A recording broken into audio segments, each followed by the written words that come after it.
All right, we should be live now. Hi everyone. This is my what do I know about actual play? This is our Eberron Above the Fold game where we are playing a intrepid group of newspaper employees trying to find the truth in the lower wards of Sharn, and we are using the Quest RPG to facilitate our play. I'm going to go around and have everyone introduce themselves and their characters now, and let's start with PK. Hi, I'm PK Sullivan, and I am playing Mac Ture, an investigative journalist. He is also a shifter, so a species of not quite lycanthropes, people who have bestial features and can tap into their bestial side for a bit of extra power. Indeed. And John, why don't you introduce yourself and your character? Hi, I'm John Carney. I'm playing Charples Cannith, a gnomish magician specializing in chaos and mayhem. And let's go to Ange. Why don't you introduce yourself and your character? Hi, I'm Angela Murray, and I'm playing Hazyl Summersorrow.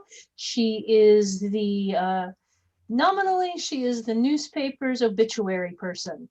She also happens to be a doctor with a little bit of necromantic flair. She's human. All right. And Bob, why don't you introduce yourself and your character? I'm Bob Everson, and I am playing Kithra Broadfist, a dwarven bodyguard, hired muscle to help keep these intrepid reporter-type people from seeing harm. All right. So we're going to zoom in on our opening scene that we always get here, where we see everyone's favorite half-elf newspaper stand owner receiving the morning paper, and he picks it up and starts looking over it as he's setting it up on his shelves to sell. And the story that we see on the front page is, some soldiers never had a home to come home to. And it is the story that Charples wrote about Warforged that served in the war and the conditions under which they served. And, you know, everything, all the hardships that they have gone through up to this point, and, you know, the Treaty of Thronehold actually giving them some degree of autonomy, but not actually helping them with their current situation. And our half-elf newspaper stand owner is reading this, and he's very intently reading it. And across the street, we see a Warforged that is carrying a very heavy load. He basically has this wagon strapped to him, and he's walking down the street with it to make deliveries. And some of the watch start to harass him about whether or not he has a license to haul materials. And he's arguing with them about how he didn't know that there needs to be a license for this. And the half-elf just kind of shakes his head as the watch officers just treat this Warforged horribly as he is trying to go about his day and make his living. So, now that we have had our opening scene, last session, we did not have Mac with us. So, the previous day, Mac was not available for everyone else. So for about a day and a half, Mac has been missing. And one of the things that Mac has been pointing out is that to visit the Warforged out on the farm, to visit Lode, who they sent out of the city to keep Lode safe, it was going to take a lot of time to travel out there. What we find out is that Mac actually had a contact who is a Griffin rider who races Griffins in the in the race of 5 winds that takes place in Sharn, and that Griffin rider flew him out there in a few hours' time. So now we're going to cut to Mac talking with Lode out on the farm. Look, just in all fairness, you can't take 5 people on a Griffin. This is true. This was Mac and the pilot at most. So you arrive at the farmstead, and you actually see Lode out hauling some things for the farmer and moving things around for him. This farm And basically, in part because of the malady that Lode had, this farm is not one that uses a whole lot of magical equipment, so it's not going to aggravate his condition a whole lot. And Lode is moving things around the yard here and doing some basic early morning chores at this, or actually probably midday chores by the time you get out there with the Griffin. So what would you like to do, Mac? I am gonna head on up and call out to him. Hey, Lode, remember me? Yeah, I remember you. The reporter that helped me get out here after everything happened that was really horrible and shattered most of my life. It seems you've got a good enough memory on it.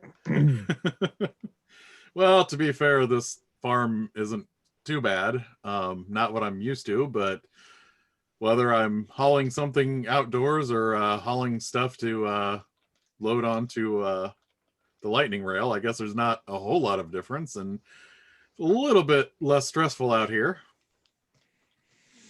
Yeah, Max sort of takes a deep breath. He's like, Can you appreciate the fresh air? Like I don't get out of the city much, and like I'm noticing I breathe a lot easier out here. Is that the same thing for Warforged, or does it not? I don't really breathe, but I can feel. I have basically I can sense things on my surface, and the surface feeling here is definitely different than it is in the city. It feels I don't know how to explain it other than that there is a slight less degree of drag on my my chassis whenever I am doing things out here. So it sounds like you're able to move a little more freely. And I've actually been feeling pretty good. I think all of you were right about that getting away from magical equipment thing. I'm glad to hear that. So I mean, obviously I didn't just fly out here on a Griffin for a quick chat, much as I am enjoying talking with you. I am very charming.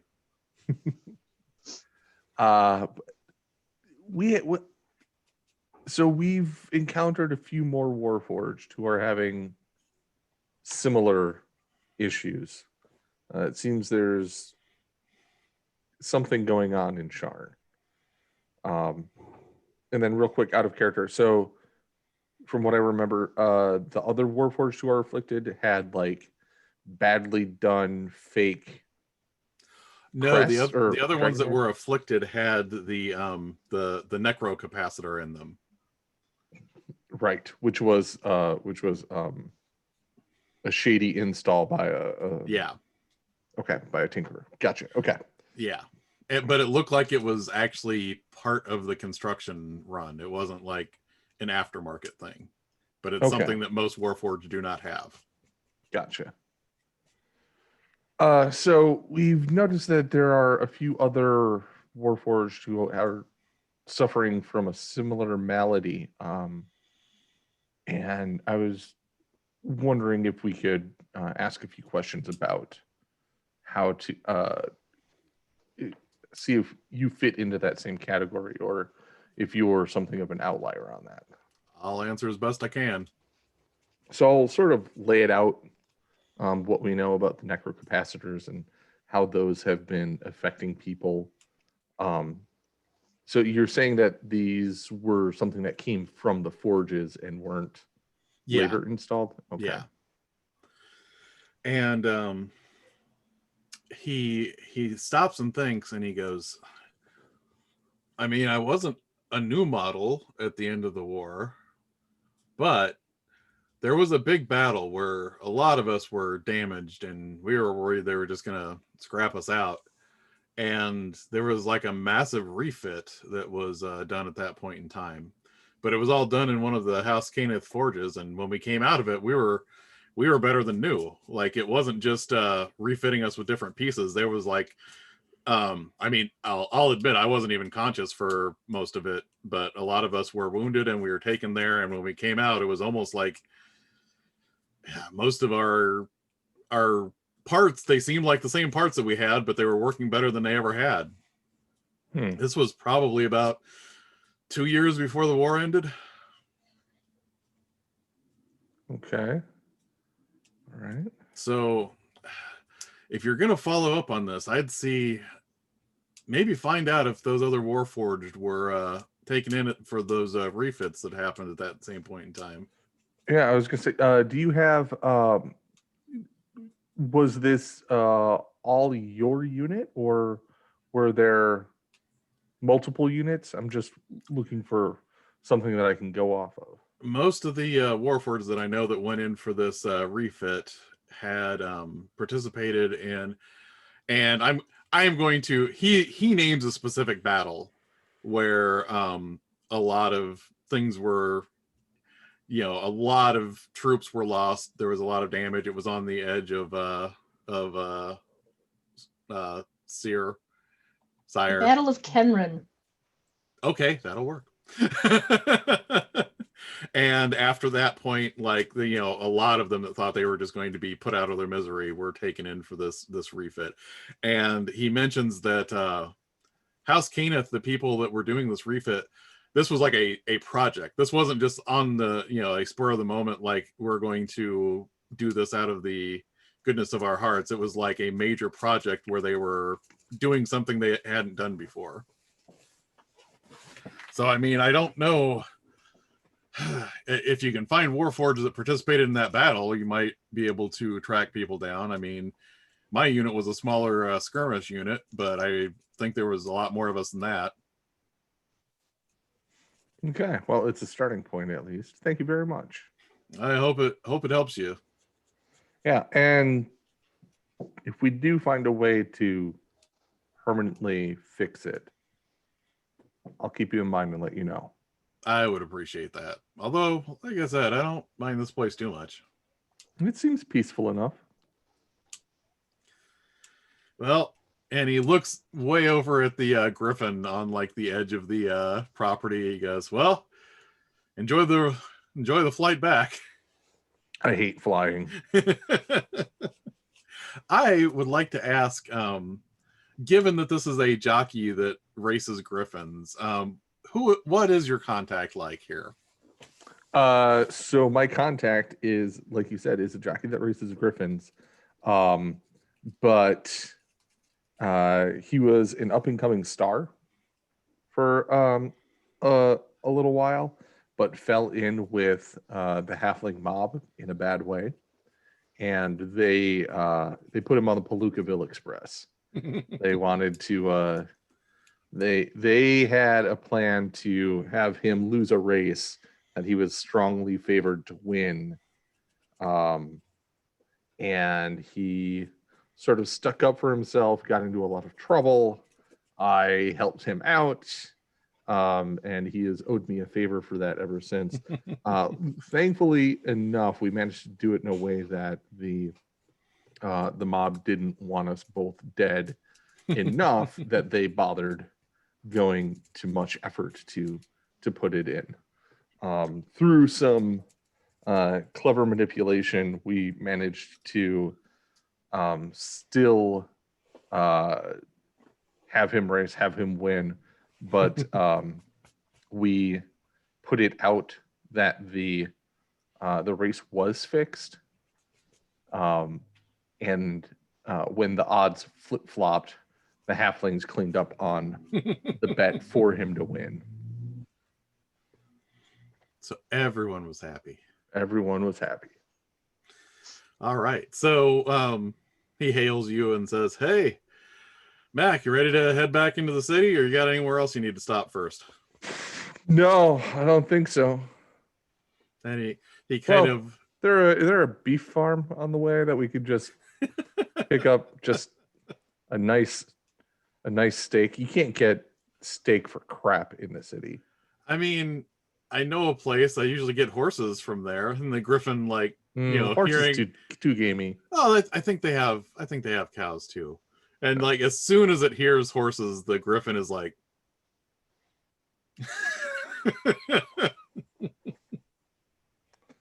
well, guess the Griffin doesn't mind a bit of game. So yeah, you do that. You stop there. You get some choice, beef, and the the Griffin gets a horse. And you don't want to see what the Griffin does with the horse, and you make it back into town. Mac comes from a predatory people. That's true. There's very little that would make him squeamish, I think. That is true.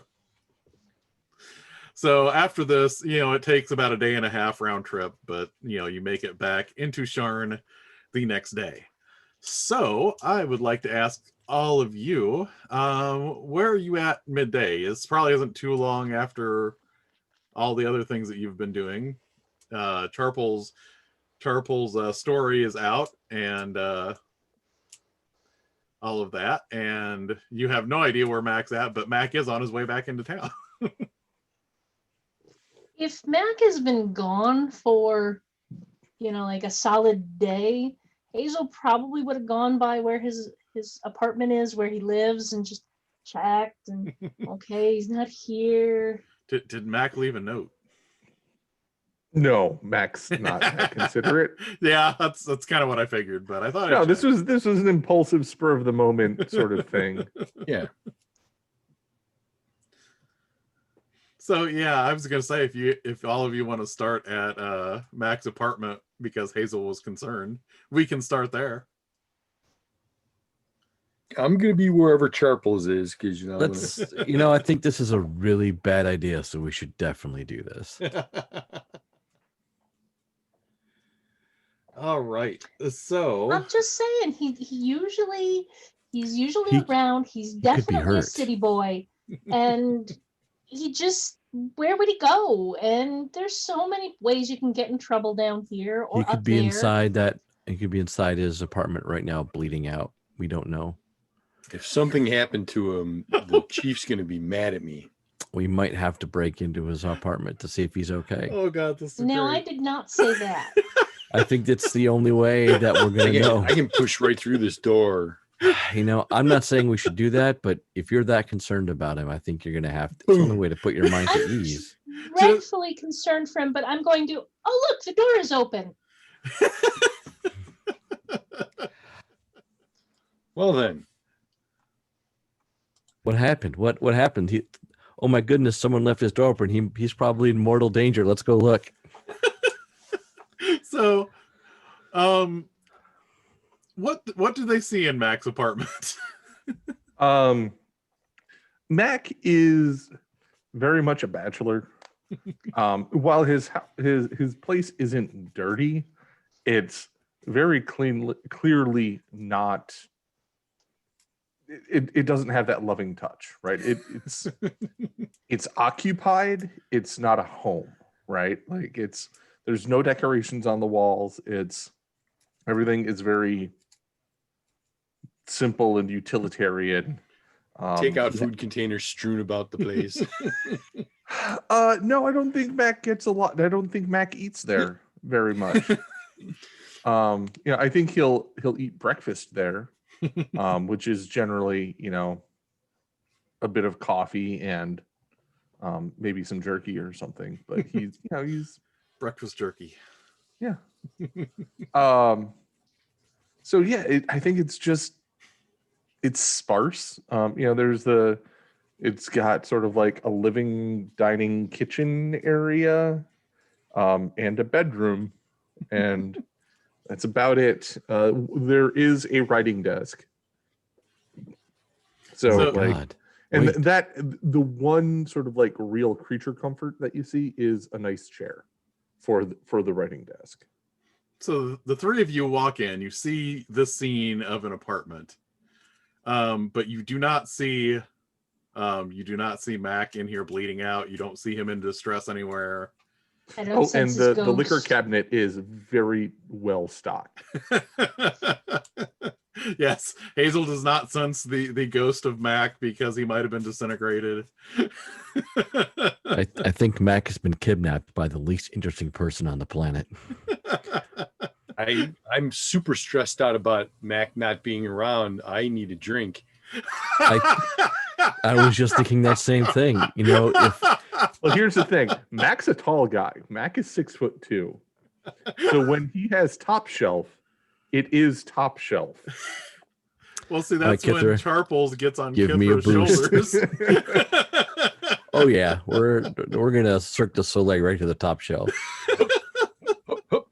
And I think this is the point where you hear like Yeah. through a mouth of food. The hell are you doing? Yeah, here? that's I Got a was gonna say, bottle. just as they're getting into the alcohol is the point at which Matt comes around the corner. I You will see your say- door open. Got a little Not to be bottle of Sharn single malt. stereotypical, but Hazyl is probably tidying. Like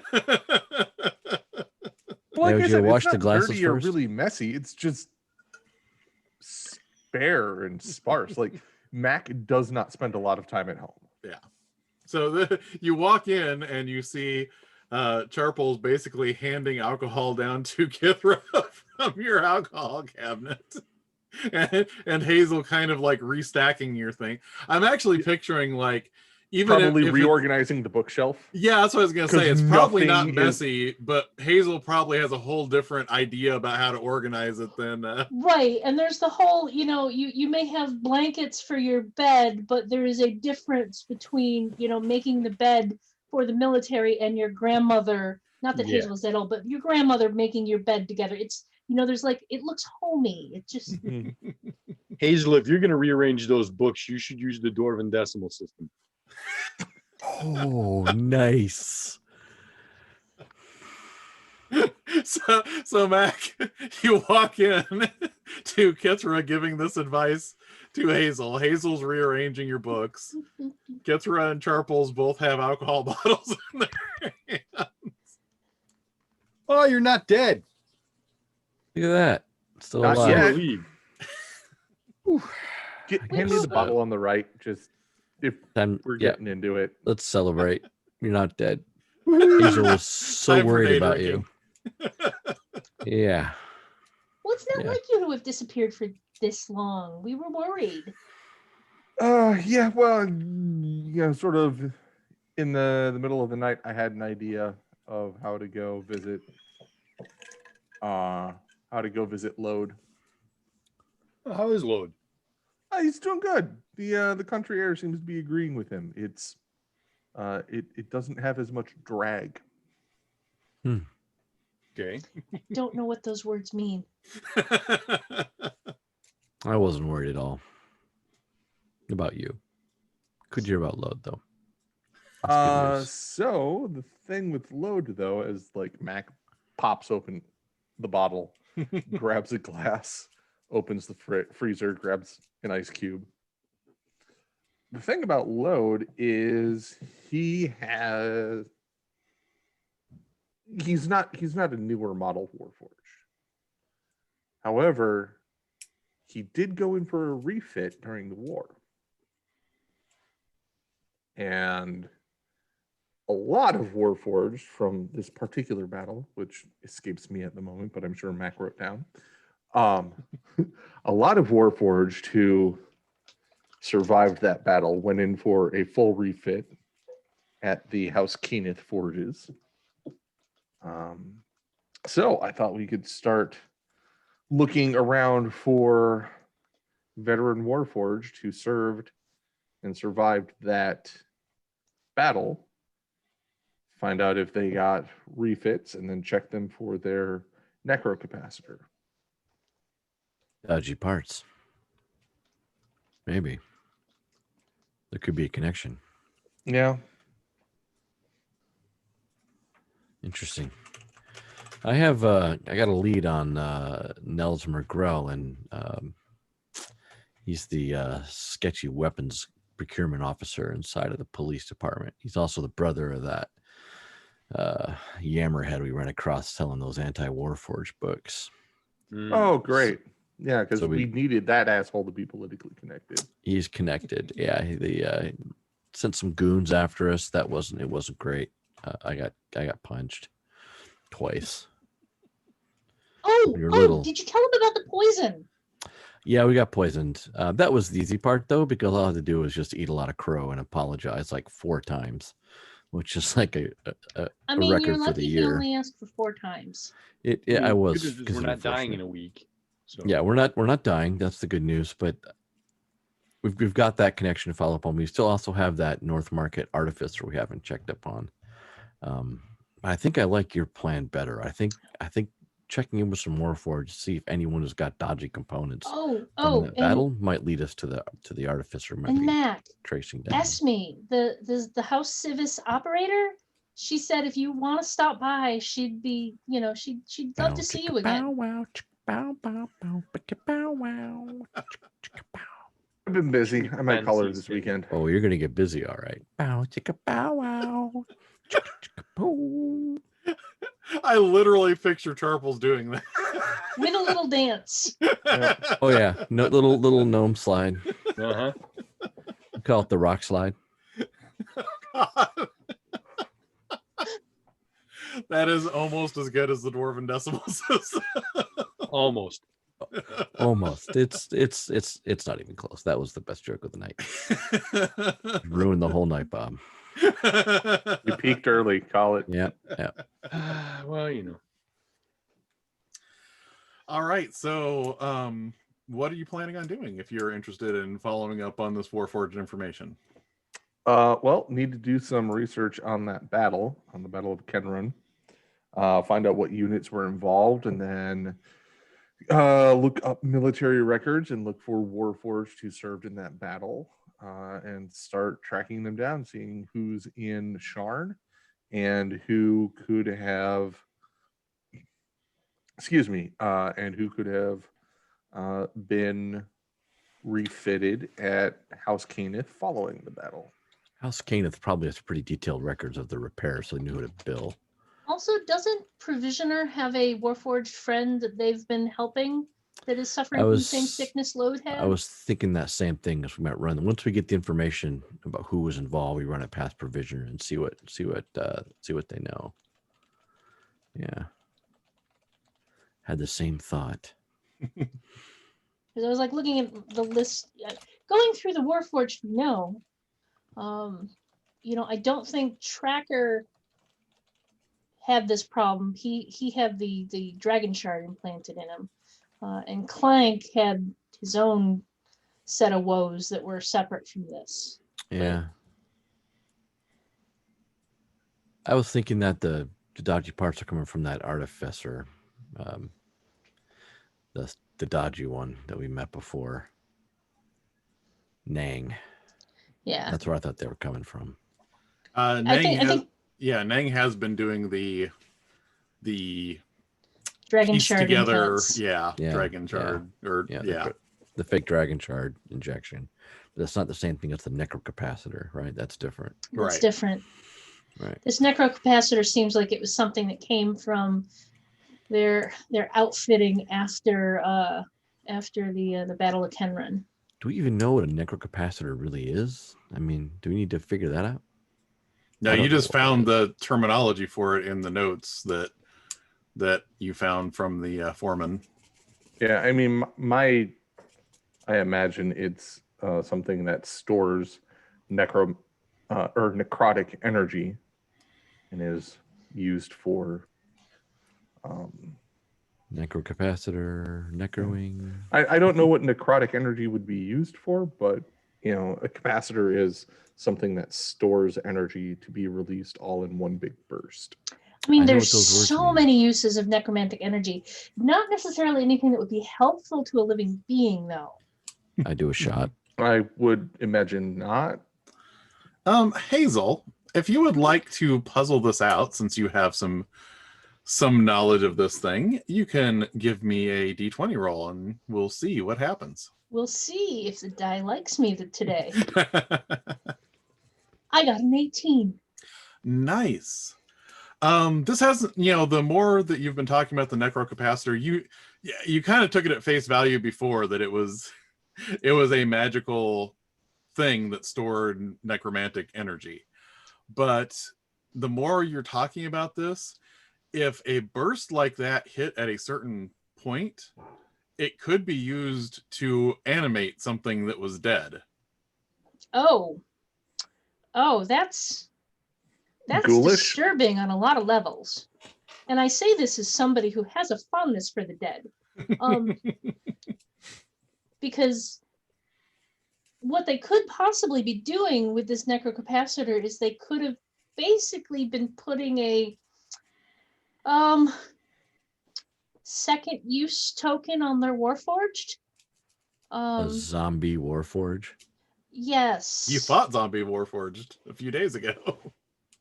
That rings a bell. It also rings Yeah. my jaw, which was really not pleasant. Didn't we get a necrocapacitor off of one of them? Yeah, I think you had a damaged one Interesting. because All right, that's let's what give this- confirmed that it looked like the thing that was in We that have a was in single. load. We also have a single torn off piece of a schematic from necrocapacitor, which we got from that apartment. Interesting. Oh yeah, Mac, we broke into an Interesting. apartment. Not noticed. just this one. Not just No, this not one. this one. Well, I mean, yeah, we broke into this one too, but It's a core competency for us. you really should get that lock fixed. It was pretty easy to bust. You guys research stories the way House researches illnesses. It's never Oh, lupus. and you know, we do there is the issue with the centaur from earlier. We could go see who was gonna pay him for attacking Oh, us. that knucklehead. Yeah. Oh yeah, that's true. There's a centaur now. Oh yeah, when we went to look after the Baratha sword splendour, who doesn't actually exist. I mean, there's obviously a person that was using that name, but that name didn't exist till they started using it. When we went to check them out, we ran into a centaur who basically was like, "Oh, hey, you're asking after her. I need to kick your ass now because I was paid to do this. I'm going to get paid good money if I kill you." And well, obviously that didn't go well for him. Yeah. But we do have the location of where he was going to get paid for having taken care of somebody who was looking for Baratha sword splendor. There was a lot of horsing around. Oh, Charples. But Kithra gave him a Charlie horse. I mean, those are offensive jokes. I mean, it's not like I can hit him above the calf. Right? One, baby horses are called foals. How do you know them? He was in the animal family. He didn't kick him in the junk. Oh, But all things being equine, we should definitely consider checking that out as well. It probably is actually good to follow up there. all right. So is that where you would like to go now? That seems like a short string. We could pull that one first, and then see if it doesn't unravel, and if it does, Sure. then because once we get into this necrocapacitor research, that's gonna be the day, right? That's gonna take all day. All right. So the location that you have on the note to pick up payment for this, roughing up deed that the centaur was going to get paid for is Shamakar, which is a specific tavern that is in Kyber's Gate down in the Cogs. And Shamakar, well, how familiar with the Cogs would anyone be in this group, other than the times that you visited it literally for the story? If you'll allow it, I think Hazyl occasionally makes forays down there to do the, goodwill, provide a little bit of, medical help to people down there that may not get help otherwise. Okay. It's not like she has any actual organization to Yeah. her charity, but occasionally be like, "Oh, I'm going to go down there and help some people." I think that works. That makes sense for Hazyl. So I think Charples probably a little bit too, because when you start as a reporter, you're doing like local crime yeah. stuff, but that probably was a while ago. Well, since Hazyl puzzled out some more information on the necrocapacitors, let's have Charples see if the name Shamakar Okay, rings any bells for you. that's a 10. All right. So on a 10, I'm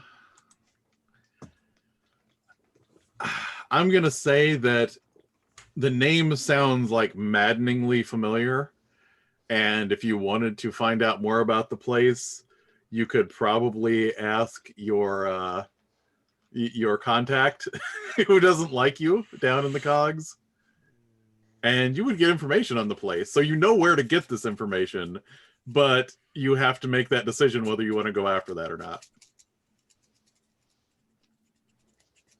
Yeah, let's do it. And I want to check in on Swank anyway. All right. You can bring a gift of some kind as a, I'm sorry I ruined your life. Okay, let's stop at a nice store, and I will find an appropriate sized bottle of 12-year-old Sharn Scotch.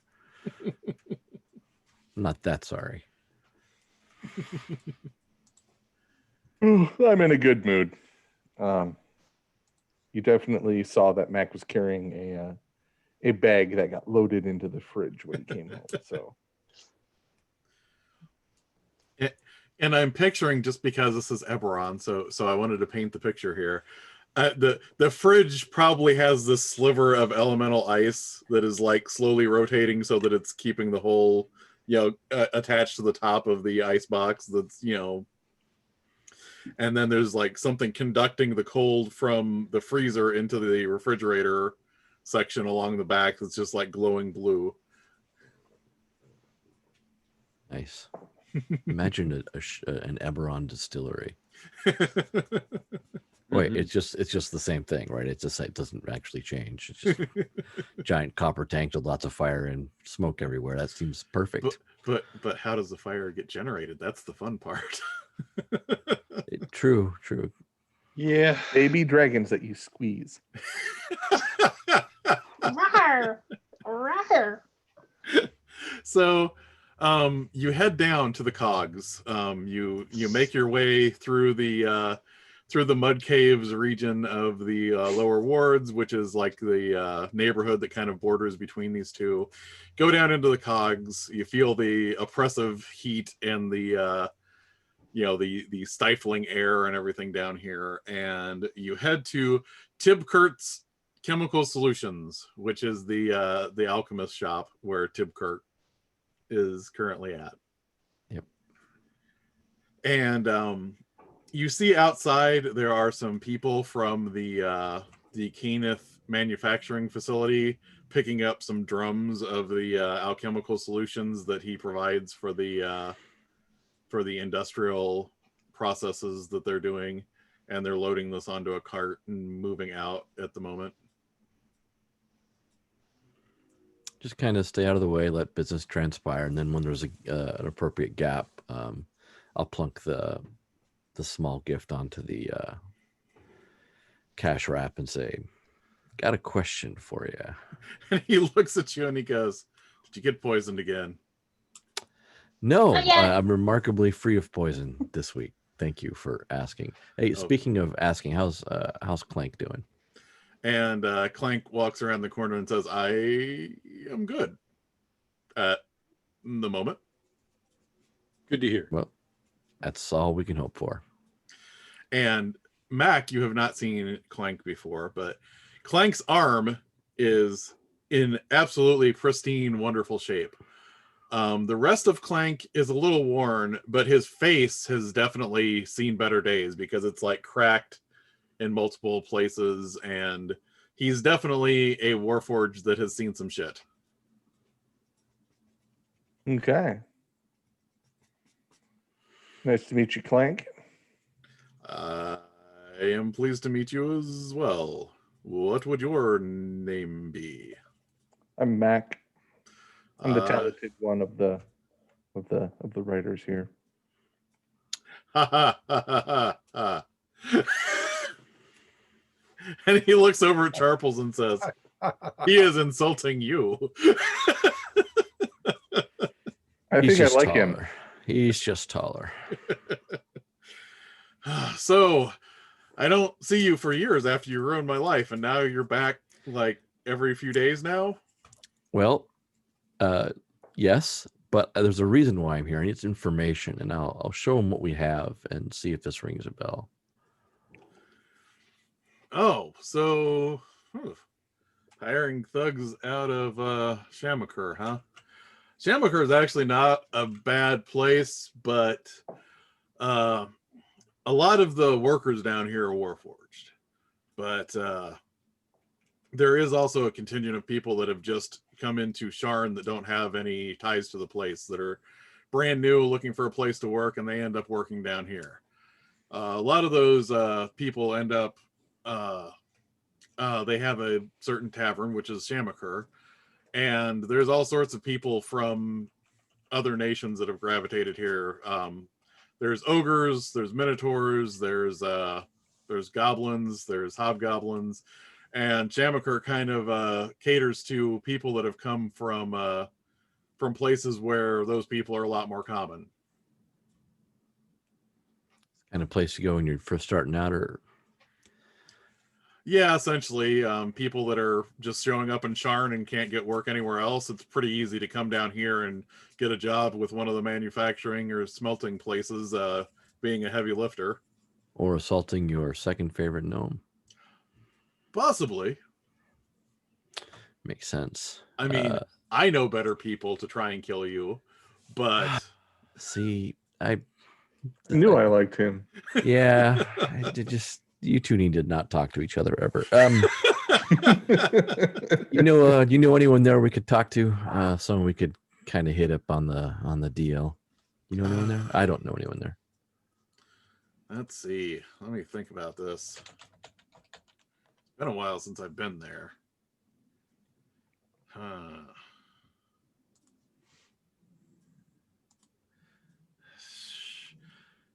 I don't remember their name, but there is. Now, keep in mind, be open-minded about this. There's a bartender that works there, and they're one of those, what do you call, with the snake hair? Medusa. Yeah. Real friendly, though. But they definitely can calm a crowd down if they need to. But if you go in there, talk to her, because I think she'll probably be able to help you out. Do you have a name? How many Medusa bartenders can there be? Right, but you don't want to walk in and go, "Hey, snakehead, I got some questions for you." And he We stops. definitely don't want to do that. He stops for a minute and he says,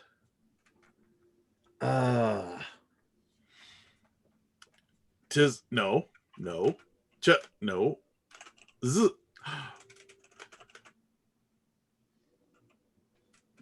Zarla.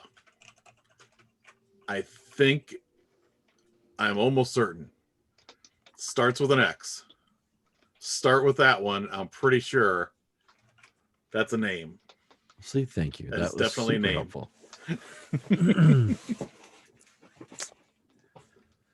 What do you think the chances are of Clank having served in that battle we're interested in?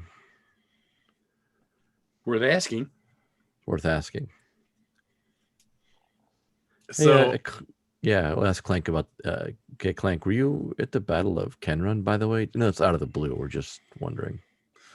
yes, remember when I was discussing that point in. I thought Kenrun was going to be like when I was abandoned the first time, and as That was old a model as I am, I was not expecting to be refit. And unfortunately, I would have been in much better shape if I hadn't gotten caught in a massive blast during the morning. Interesting. We're not sure what that means, but the fact that you're refit from being damaged there. Do you remember the facility where they refit you? I don't. I remember that there were a lot of people that were very excited about the project, but I don't recall where we were at. Was it? Remember if it was House Cannith? Oh, Doing the yes, refit? it was definitely sure. an official facility. All right, that is super helpful. Do we have a means of detecting the necrotic capacitor without vivisecting? Hazyl could try. I will say, if you can detect the dead normally, Mhm. it's not quite the same, but I would let you use that ability to make a dice roll to see if you can pick up on it. I like it. Clank, would you let me touch you? Just Sure. okay. I want to. There's a thing related to the Battle of Kenrun and the re-outfitting that was done for a lot of Warforged, and we just want to. I want to see something. Okay. And she will. I mean, you got me a new arm. So she'll find a part of his body that's not his new arm, and basically put both hands on it, and then try and see if she can sense. And you know, so far, all of the necrocapacitors have been in the torso region. Nope, that's one. Oh, that is actually a catastrophe. I'll let you do with that as you will. I am actually going to say, what happens is it might inadvertently give you information, but it's going to be learning it the hard way. You accidentally drain the capacitor into yourself. Ooh. And you take 4 damage. Ooh, that tickles. Ooh. Well, that didn't look good. You okay, Hazyl? Yeah, I was gonna say, what's that Hazyl. look like? Oh, well. Yeah, basically like this black and purple lightning kind of races up your arm. Well, I think Clank's safe now. Yeah. This is interesting. What was that? That was bad. So, Clank, we think that some, if many, of the Warforged that were refit out of that battle by House Cannith were given something that stores necrotic energy inside of you. For what purpose, we don't know. We think you have one of those little things inside of you that stores necrotic energy. It probably is no danger, and now that it is emptied, you're probably okay. Just if you start feeling like you want to shock somebody with dark bolt of energy, just kind of resist that urge for a while, and you'll be fine. Will do. Yeah. And he goes to help Hazyl up and says, I'm very sorry about that. Oh, no. You know, no apologies from you. That was all me not knowing what I was doing and like being unprepared for the level of that they put inside of you, and it's not inside of you anymore. So it's all good. It should be all good. And Hazyl has kind of a gray cast to her right now. Yeah, this is interesting. That's certainly a word for it. Well, hey, bonus, in a pinch, she could probably do that again and suck the energy out of somebody else. I've only got one. Kithra, you are a remarkably positive person here. I'm just saying, Stop it. I mean, it would, like I said, in case of emergency. Glass. Yeah. In case of emergency, break Hazyl. Why would they outfit all of these Warforged with a necrotic capacitor? What possible use could they have for this stuff? Zombie army. I was going to say, we've already seen it. Yeah, but... So the Warforged dies because they've taken too much damage. They trigger the necrocapacitor, and they get an easy in to reusing the body to keep fighting. But are they controllable that way? Yeah, I mean they'd be. I don't think they care about it being controlled. They'd be less useful. There'd be no autonomy. It would be just like raising an army of zombies or skeletons. It's like they will do what you tell them to do, but there is no creative thinking there. That's the point I'm trying to get to. They will do what they tell them to do. Who is the they in that story? Well, who put them in? Well, it was House Cannith who put them in. and I'm sure there's a certain degree of House Cannith being a little put out that their creations were developing lives and minds of their own, because it takes a special kind of engineer to be willing to make a creation that has a mind of its own. Gelmer would probably be willing to do that, but many engineers just want the thing to do what they want it to do. And when you have Warforged that have their own mind and they're awakened and they start asking questions, that's sometimes not the warrior that the designer thought they were making. And that's bad on them, because then they did this to them, and that's just awful. And I really want to punch somebody in the face for this. You keep bringing it back probably to fall over you if I did that right you now. keep But bringing it back to the engineer, the person that did this. My concern is this is a massive effort that would have cost a fortune to put this together and made this work. That We're- person We're is who talking I'm about worried refitting a forge. Yeah, we're talking a serious effort. So who did this and why is something that it's probably going to cost me a little sleep tonight. technically speaking, the houses are supposed to remain neutral. They're not supposed to be allied with any governments or anything like that. That's why all of the nations had Warforged to fight for them during the last battle, the last war. But that doesn't mean that individual leaders in House Cannith didn't finagle their own deals and line their own pockets with money from people who told them to do this. This sounds like a Carnathi type of thing, but these are Warforged that were fighting either for House Seer or for Seer or Brayland. Well, I don't necessarily think that the source of the Warforged or the Warforged political alliance is necessarily germane here.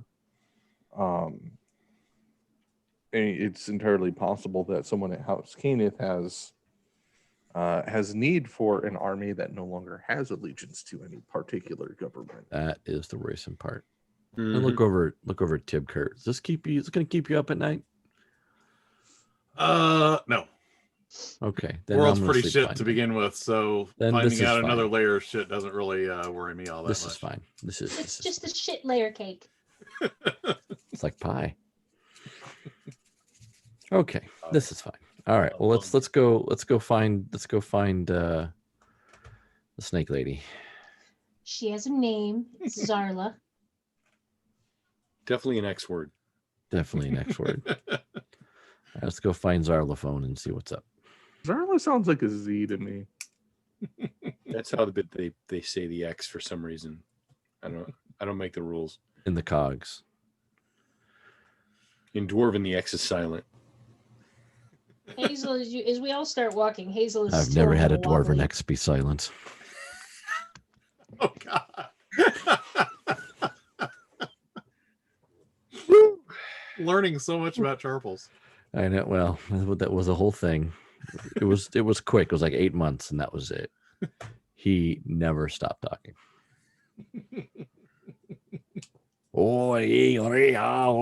Like hours and hours.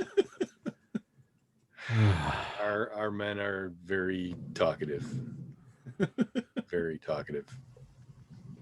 How your ears must bleed. All right. So are you heading to the establishment? Let's go to the now? tavern. Yeah, let's do Yeah. that. I think. Yeah, let's go see what's going on down there. Time for a drink, right? It's time for a drink. My buzz is worn low. I could use a drink. So you make your way in. This is in kind of, it's basically centrally located in Kyber's Gate.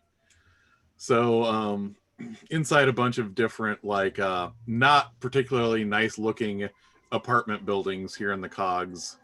It's kind of in the center of that area. And the building itself does not look as run down as the other places around it. It kind of looks like the neighborhood in general meets here, so it's well taken care of, and this is kind of like the hub of activity in this general vicinity. Out on the streets, you do see a bunch of different people that are not as common depending on where you're at in Charn. But there's ogres, there's goblins, hobgoblins, few centaurs. But do you enter the establishment? Can't buy a drink if we don't. Pretty much. Yeah. So when you cross the threshold, the first thing that you notice is this place is way cooler than the stifling heat in the rest of the cogs. Mm, How are they doing this?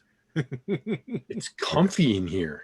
this is interesting. This is magic. And I will say you probably notice some of the blue glowing lines that are kind of similar to what was in the refrigerator that are kind of tracking around the ceiling in various places. Now, you know, a refrigerator isn't cheap. I mean, it's affordable, but it's not cheap. So to cool this place off in the cogs, where you have all of the industrial heat and lava and everything building up, this is probably pretty expensive to have some kind of magic like this running in here. Sure. Wow. Cool place. Drinks must be expensive as hell. I was thinking that. And you also notice the bar, there are various different places in the bar that have slightly different styles. There's like a section of the bar that looks very, very simple and sturdy, and there's a lot of like ogres and minotaurs that are in that section. There's a few smaller people in that same area too, but it seems to cater to bigger, heavier people in those areas. There's actually a section that is not as well lit, where it has like smaller furniture, where there's a lot of goblins. So it basically looks like a lot of this interior has been built to make different people comfortable. They really look to cater to their clientele. Yeah. It's a nice place. Like how is it we've never been Surprisingly here so. before? Yeah, this is nice. There's a lot of thought been put into this place, and a lot of money. And Well, you let's have a do drink. see at the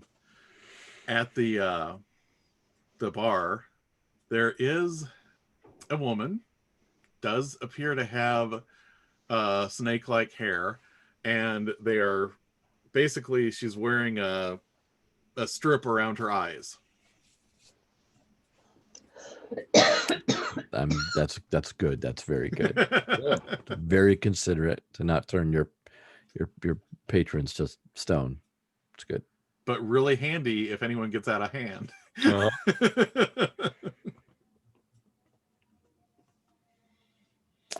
I'll order around, see if I can get Zarla's attention, I guess. Or maybe Mac should do this one. I probably can't see over the bar. I'm sure they've got a step stool. That's They're good. very considerate. They seem to Yeah, be. there's kind of like a different, like some of the stools are a little bit higher and they have like a step, thing to get up on them at one end of the bar. Then the other end of the bar, there's just kind of shorter, very short things where somebody can sit there when they have really long torsos and they can reach the top of it. Nice. But yeah, I guess Matt can order around for the group. So he's going to order whiskey for himself, whiskey for Charples, an ale for Kithra, and Hazyl strikes me as a gin drinker. And the bartender looks at you and goes, "You don't look like you work down here." No, we don't. Well, from time to time, we're reporters following up on a story.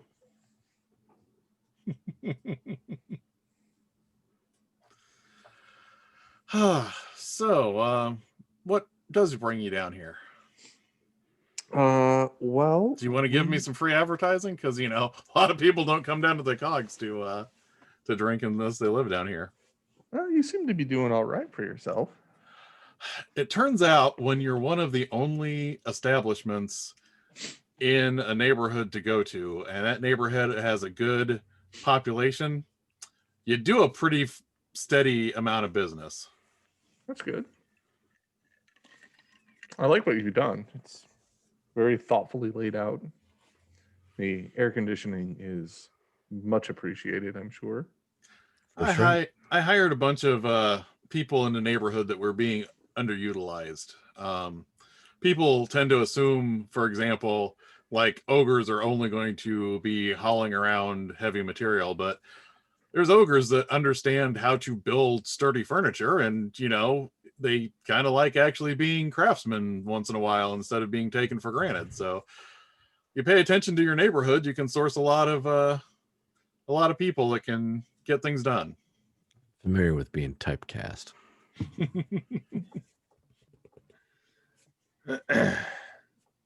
We were looking for we had an unpleasant encounter with a young centaur and his little helpers. Word on the street is that they were hired out of this place.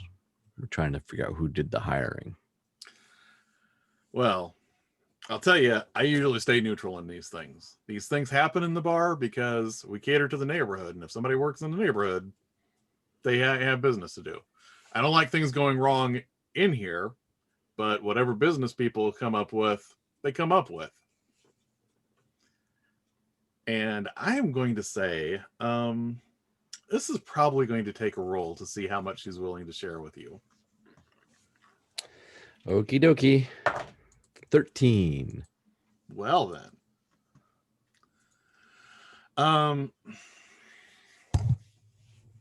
She's going to look at you and say, I can let you know who's probably doing this hiring, but if anything gets out of hand in my bar, and she kind of tugs on the bottom of the mask a little bit. I see what you mean. And I will say, if she points out who has been doing the hiring, I am going to assume that they're going to be hostile right off the bat. So you can get them pinpointed, but they're probably going to be on edge as soon as you head over there.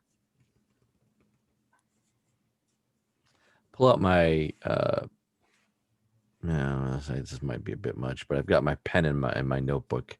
I wonder if we could get it written in there rather than pointed out, but that might be a challenge for someone in a blindfold. But she seems to be navigating the bar quite well, so maybe not. Maybe you can do this a little quieter. We don't want to start anything, obviously. Well, let me put it this way. I think they may already have an idea about the altercation that happened. So they may be keeping an eye out for you. It's too late. All right. Who's trying to kill me? That's all I really want to know. All right. Well, if you just want to cut straight to that. And she points to, there's a staircase that goes up to a slightly higher portion of the bar. It's not like a whole separate floor, but it's like kind of like a raised area. And the raised area it's a little bit like everything here is nice and homey and in good shape, but this area looks a little bit more expensive. And when they point over there, or when she points over there, you see a woman sitting at a table with a few other people like attending her, and she's wearing very nice clothing, very sparkly, and she is wearing this sort of circlet, and her eyes glow. There's your fixer right there. Great, thank you. The glowy eye one, got it. Of course it is. Who else could it be? Yeah. Is that a known D&D species that I should? I would say that you're a reporter. You've probably known. Is there not necessarily a ton of them in Sharn, but they're not unheard of either. This is probably an inspired. Okay. Or a Kalashtar, depending on. Yeah. Okay. So, essentially, Mac, what you probably know about this is somebody that willingly shares their headspace with a psychic entity. Okay. Well, that's fun. Sure. You kind of question that decision-making process that lets you share what's in your brain pan with something. Oh, I mean, it's got to get crowded, right? It is for me. Feels like I'm that just- would be noisy in there. And you're still muted, so I wasn't sure. I'm sitting here talking. I'm like, why is everybody ignoring me? But you were so expressive with your hands, everybody knew what you were saying. It's not actually a decision they make. It's most of them are born that way. Yeah. It's not like they have a choice. They Okay. just get this psychic entity passed down through their line, and they but you but know, they keep- usually have an understanding with them, though. It's not Right. like they got possessed by a demon or something. It's two souls, one body. They Yeah. share dreams and history, and they're actually a lovely people when they're not trying to kill you. See, that does sour the relationship a little bit. Yeah, Okay, I got a bit okay. of an issue with that one. So should we should talk to her? How do you want, Kithra? What do you think? Do we go with this trump up the stairs and go say hi, or do we wait? Give her the stink eye. Cool. Yeah. I mean, think she we're already- is sitting half a floor up. You might need a stool for her to see it. I can get a mirror. It's fine.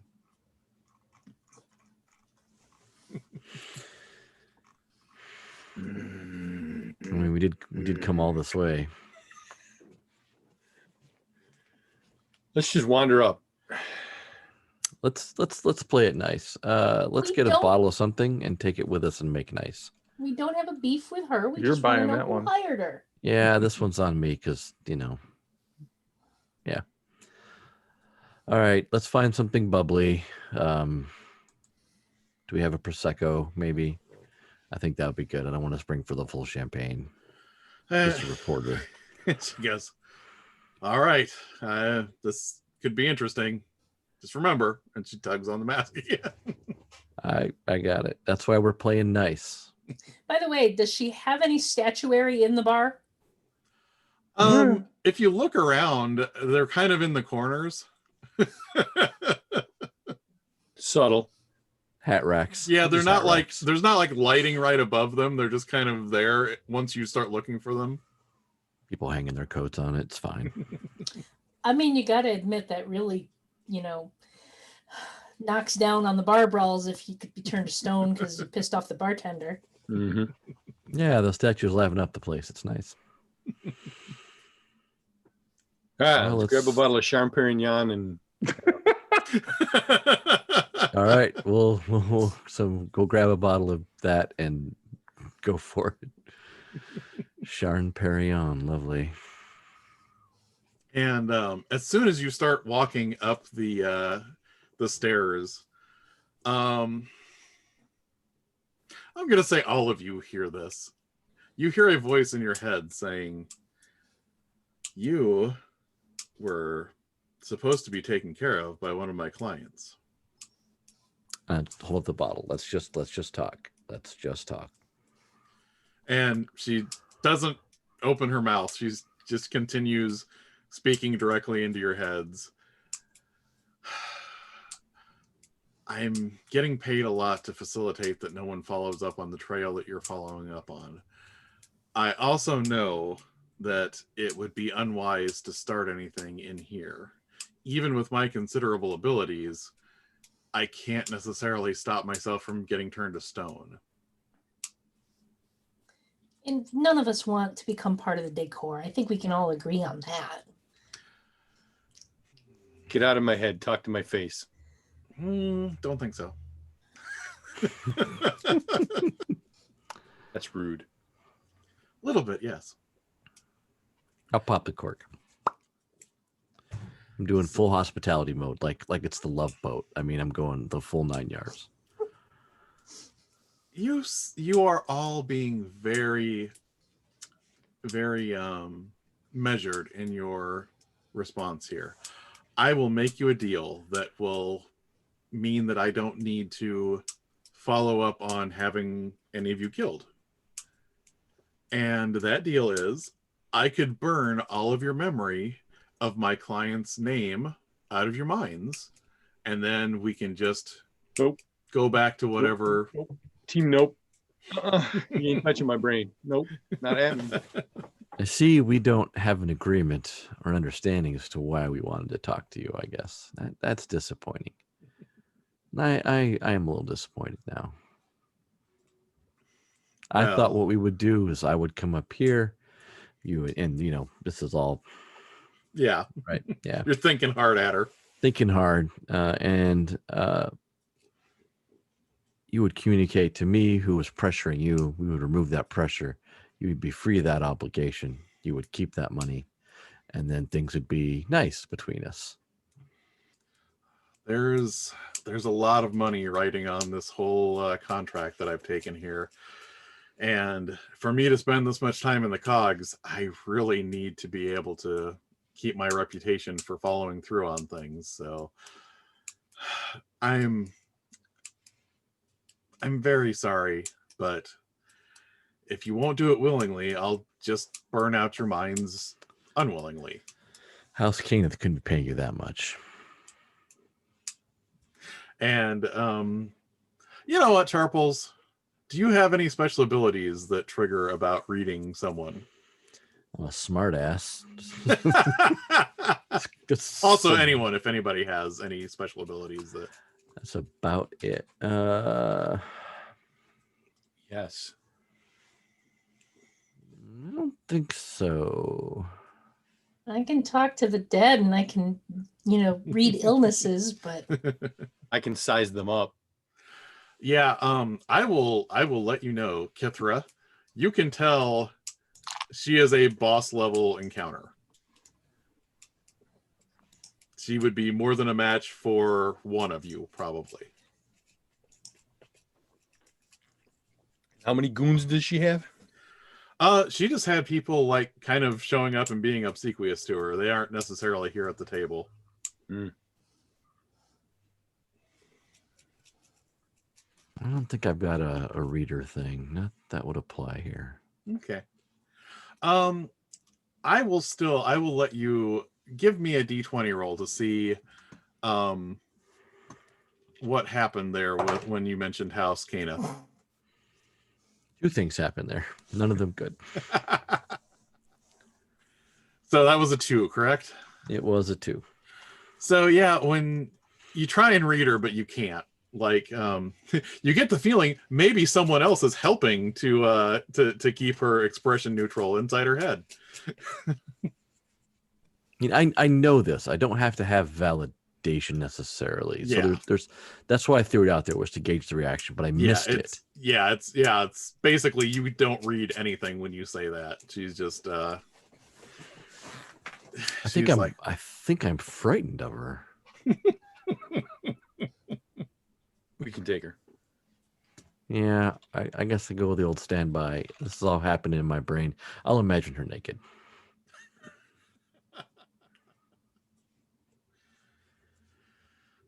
So, do we want to step outside or do we want to risk the wrath of our host? oh, definitely don't want to risk the wrath of Zarla.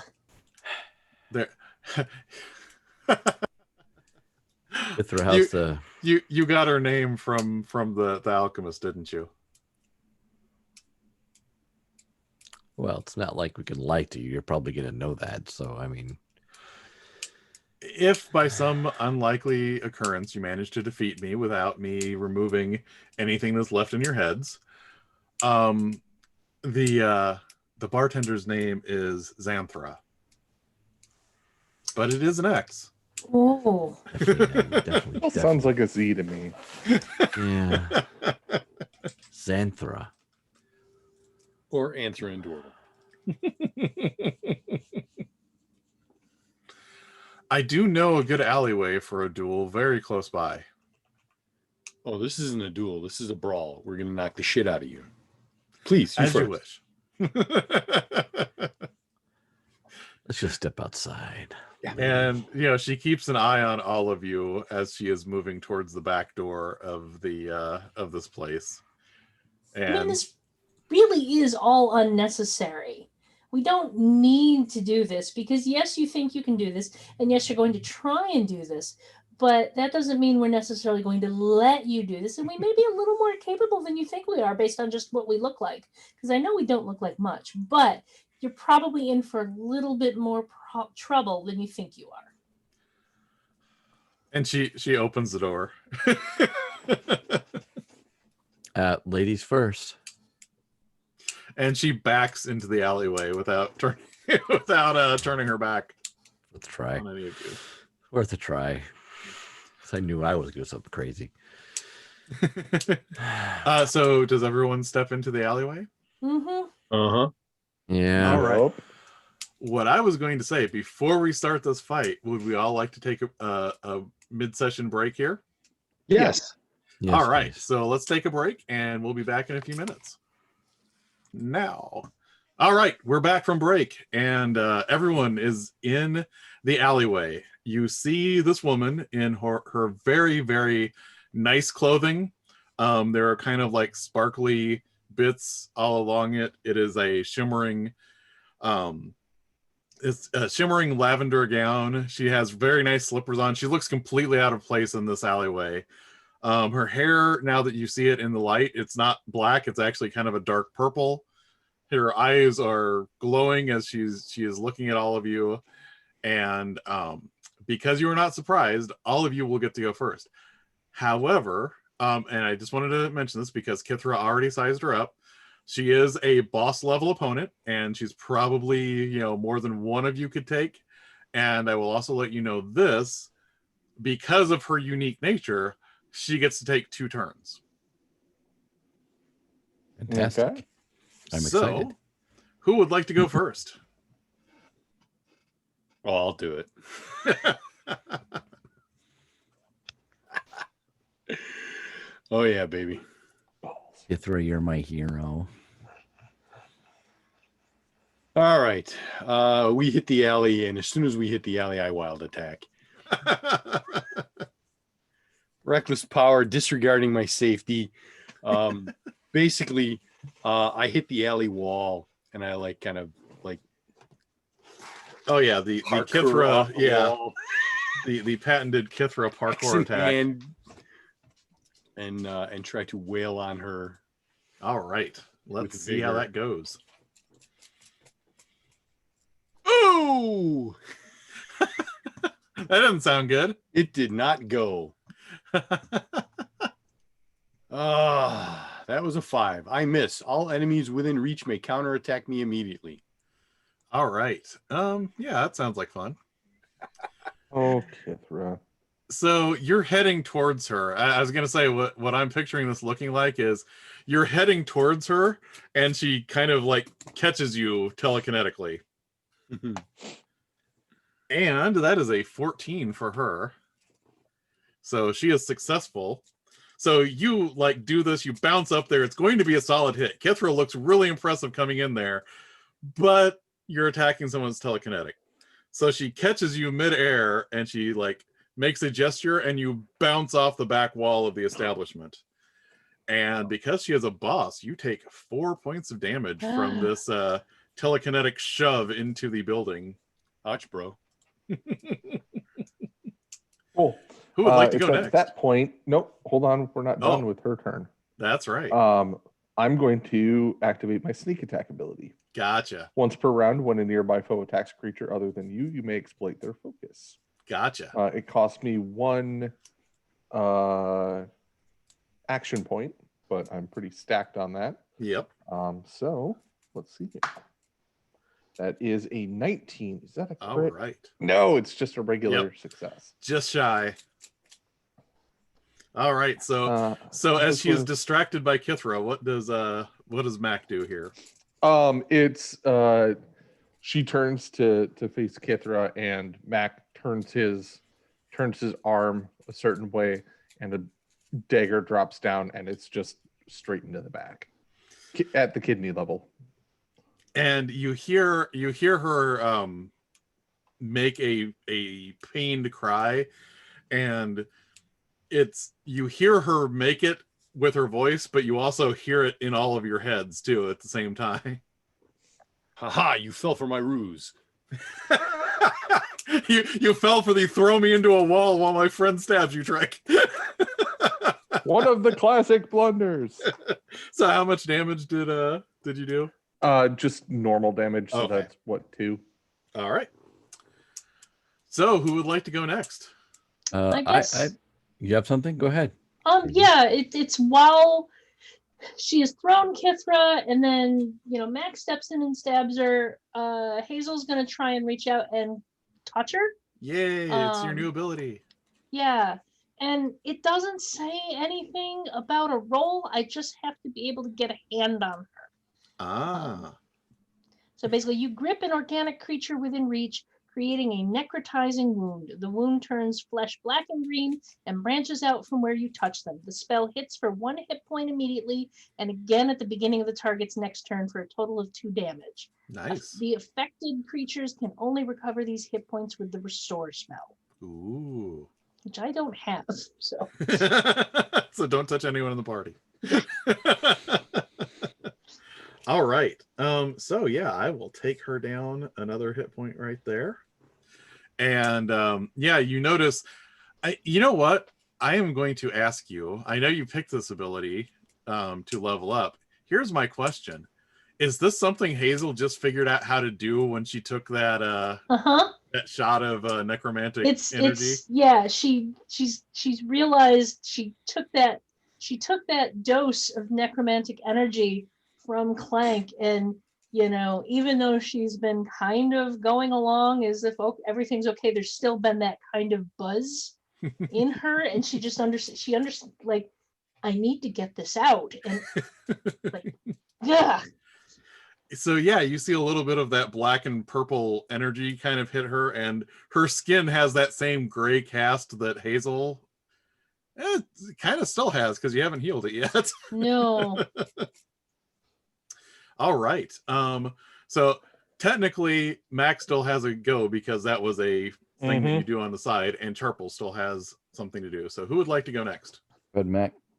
All right, Mac is going to twist the knife and yank it out. Okay. That's just color for another knife attack. 12. All right. So yeah, that's a success. Woo woo. She is further injured, but she is a boss, so she is hanging on. Yeah. The psychic entity is fortifying her frail mortal body. Charples, what would you like to do? Charples didn't feel in previous combats that he was carrying his weight, despite his diminutive nature. So he took Bedazzle as his upgrade spell. So you're going to put shiny stuff on her clothes. Exactly. This cost me 4 action points. Ooh, that's expensive. You summon 4 prismatic bolts that sparkle brilliantly. You may Nice. direct each bolt toward any target you can see. Each bolt hits for 2 hit points. If all 4 hit a single creature, the creature is affected by my Mez ability. So I'm shooting all 4 of them at this lady, which would be a total of 8 hit points, and she mezzes if they all hit. There's no die roll, so I think it just happens. Yeah, because it's hit because you're assigning them to her. Yep. All right, so you do this, and all 4 of these things, or all, was it 4 or 5? 4. So all 4 of these shiny manifestations slam into her, and the first one hits, and she's kind of reeling a little bit, and she looks at you like she's getting ready to do like a psychic backlash to you. The second one hits, and she's a little bit more dazed, and the other 2 like slam into her, and she collapses. Yeah. It's Miller time. That wasn't so bad. Now, Wasn't so Charples, bad. did you want this to be a lethal blow, or do you want her to have survived this overwhelming? Oh, of survive. energy. Survive. Absolutely Okay. survive. No. I mean, she No can still way. answer questions dead. No, but you know what? It's more embarrassing for her to lose than for us to have one over on her. I don't see her as, I see her as the opposition, not the enemy. It is probably good to take her down fast, since she does do 4 points of damage on her turns. It's good when the wizard has a nuke. So Kithra, you're at the base of the wall right now, and you see this happen. Yeah, that's right. Go down. So Found your what is toy. your Mez ability? Mez is essentially it makes them stand stupefied for X period of time. Is all it really does. If you damage them, they become less. They free up from it. So it's crowd control. It's in fact it's classic EverQuest Mez. If you ever played that game, I you did dazzle a not. nearby commoner or minion with optical illusion. The creature must be able to see. That's an interesting question. So Yeah. this So only she only actually, hits. She's a boss. She might not be affected by that. well, it doesn't. Not by the she's a- Mez. No, she'd be affected by the damage. It's just she wouldn't Yeah. be mesmerized. Yeah. Yeah. So yeah, you can still bomb her by. I mean, it's an Yep. expensive ability. So yeah. Yeah, it's my nuke. So I let it go. But that's she would not be affected by the mess because she's a boss. That's Yeah. correct. So yes, she is slumbering the sleep of the magically bombarded. I think we should tie her up and restrain her and put a rag in her brain. Whatever the equivalent of that is.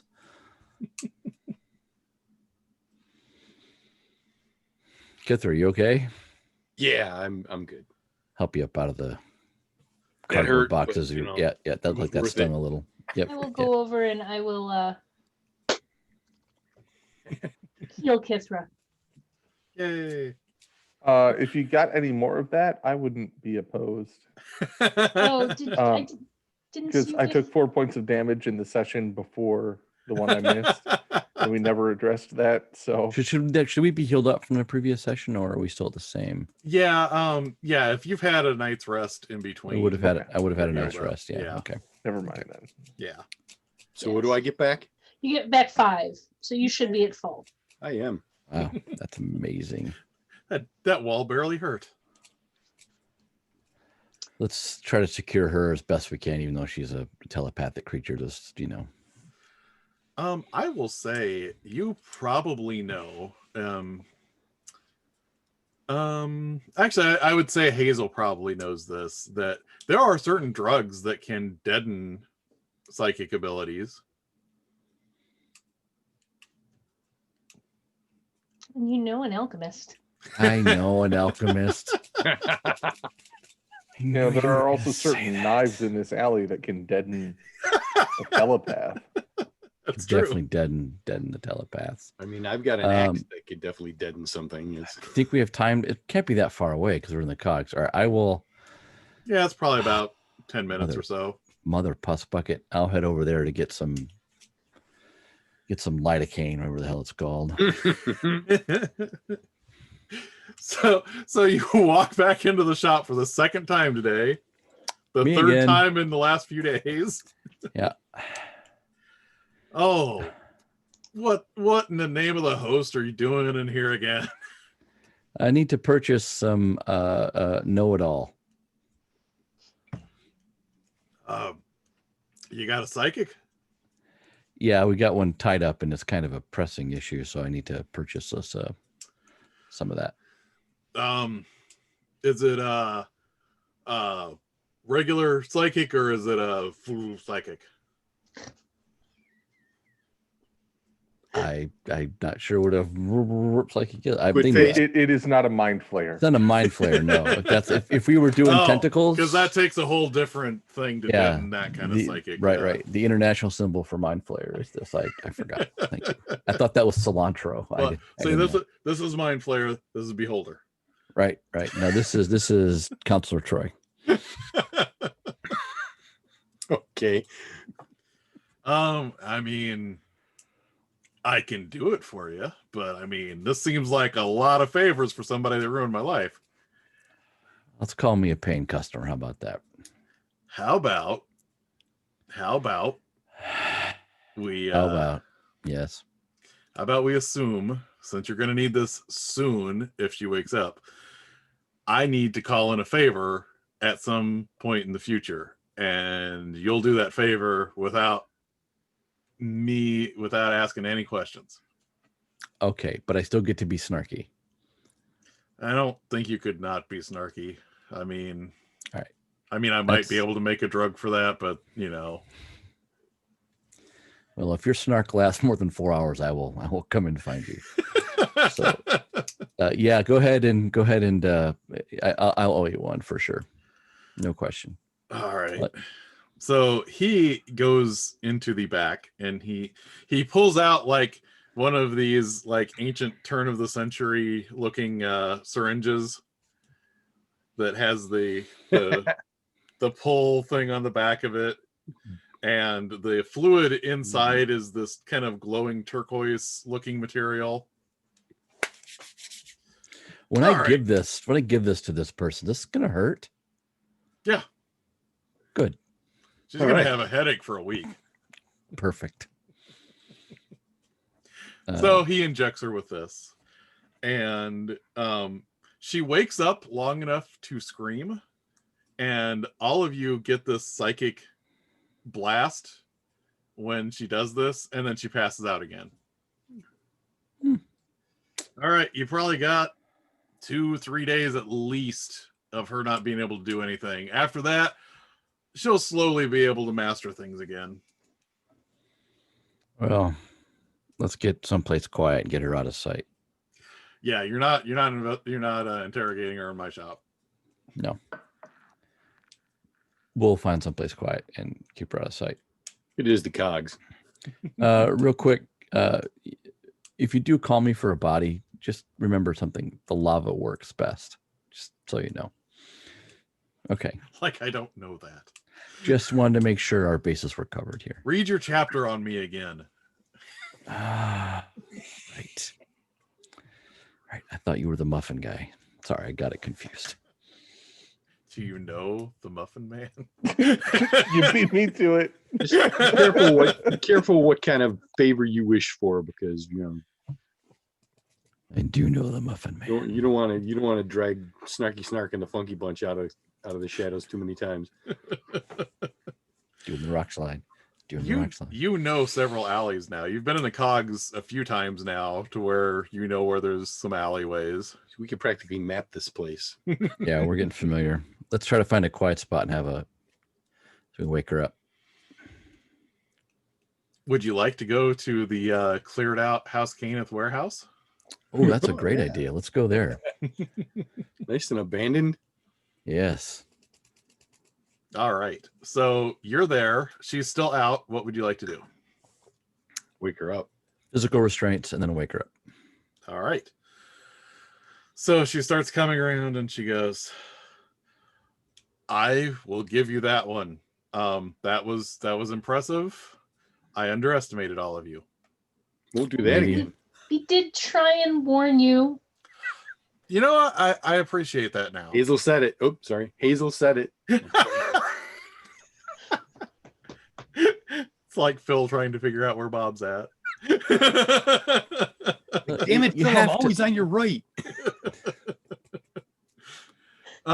So she sits there for a few minutes and then she realizes she starts talking and she didn't quite notice that she was talking instead of projecting. And then she starts thinking really hard. And You she probably is- want to Don't do read that. my mind, don't you? It's going to sting if you do that. Don't do it. Oh, sucks to be As you. he said, you underestimated us. you put part of my soul asleep. It's only temporary. You'll get We it just back. need you to answer some questions. We're not You'll complete. notice you're restrained, and that has a little bit more meaning for people like you. Oh God, this is going to give me a really bad headache once it wears off too, isn't it? Yeah. No. Yeah. Kithra's going to give you a bad headache. I'm honestly not that worried about it. You were planning to kill us, so Yeah. And here's in the my thing. in my view, you're getting off easy with just a headache. You know we're reporters, right? You just can't kill us. They just send more reporters. Or I raised them. Or we come back as dead reporters, which is kind of the same thing. It's really not that different. Personally, if I get killed, I'm going to haunt somebody. I can help make that happen. And you don't want that. You don't want me haunting you. Well, I'm a businesswoman and you have me at a disadvantage. What could I trade with you to Who hired you get me out of this predicament? to kill us? Ah, well, that's a good question there. So, this could have some ramifications, but this is also my life, so that's kind of important. Ramifications is the name of my axe. So, there is a certain cousin to one of the barons vying for control of House Cannith. And this cousin may have a family member who was quite close to him, who was excised from the house. And this person may be watching out for, let us say, his offspring, who is no longer allowed to carry the house name. And I am not working directly for the offspring. I'm working for a caring father who cannot directly aid their offspring currently because of their position in the house. Or their lack of a position in the house. Well, the father. I mean, you still may have to has- use small words because you said a lot of things, and it was a lot of family connections. And can you start over again? Eddie Warbucks is watching out for his boy, huh? Prattle on very much longer, and you're going to meet my axe. So, all of you know that House Cannith is not like the other houses in that there's not a single baron currently in charge of the house, correct? It's a bit messy, yes. So there is a bit of a power struggle within House Cannith. One of the cousins that is supporting one of those barons has a daughter. This daughter was formally excised from the house because of some of her activities. He is trying to provide for this daughter surreptitiously. And he hired me to keep people from following up on her trail and learning who she is.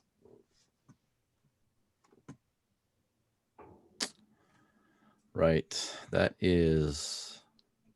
probably whoever was using Baratha's sword splendor as an identity for a while. Could And be. and she nods. Yep. Nice.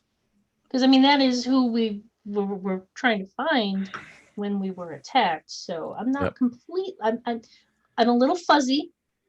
Today has been a day. I think you're But doing I'm not great. stupid. You piece it all together, Hazyl. That's wonderful work. You're a natural. So, how much did they pay you? I'm just curious. How much are we worth? I mean, do you like charge by the pound or what? She drops a very large number of gold pieces to you. That's more zeros than in the Boromar clan. Did you get an advance on that?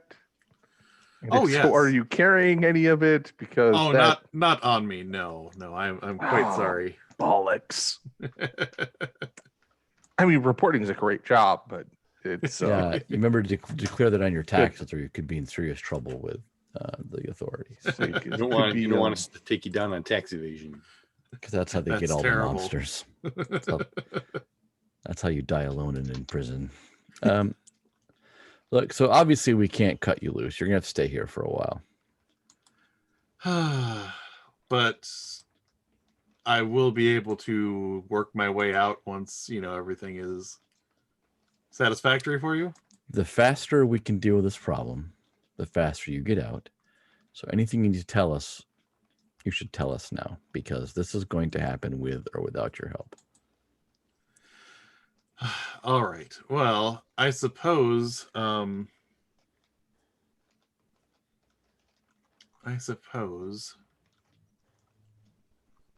that if I were to help you here, it would generally help me. So she gives you the name that was excised from the records. And the name is Eberron de Cannith. If you start following up on that name, you might learn a little bit more about Baratha. And that is Eardahl. EAR? Yes, Ear like ear, Dahl. Yes, if you look into what might have gotten Eberron de Cannith in trouble, you might learn a little bit more about why her father needs to put some distance between himself and his daughter while trying to protect her. Now, her father is not one of the people vying for leadership of the house. No, he He's is a just cousin. one of the Yes. like trusted lieutenants. Yes. But it would look bad for his section of the house if his daughter were still associated with him. Do you know what their section of the house is renowned for? Does it happen to be Warforged? Oh, they definitely operated some of the forges.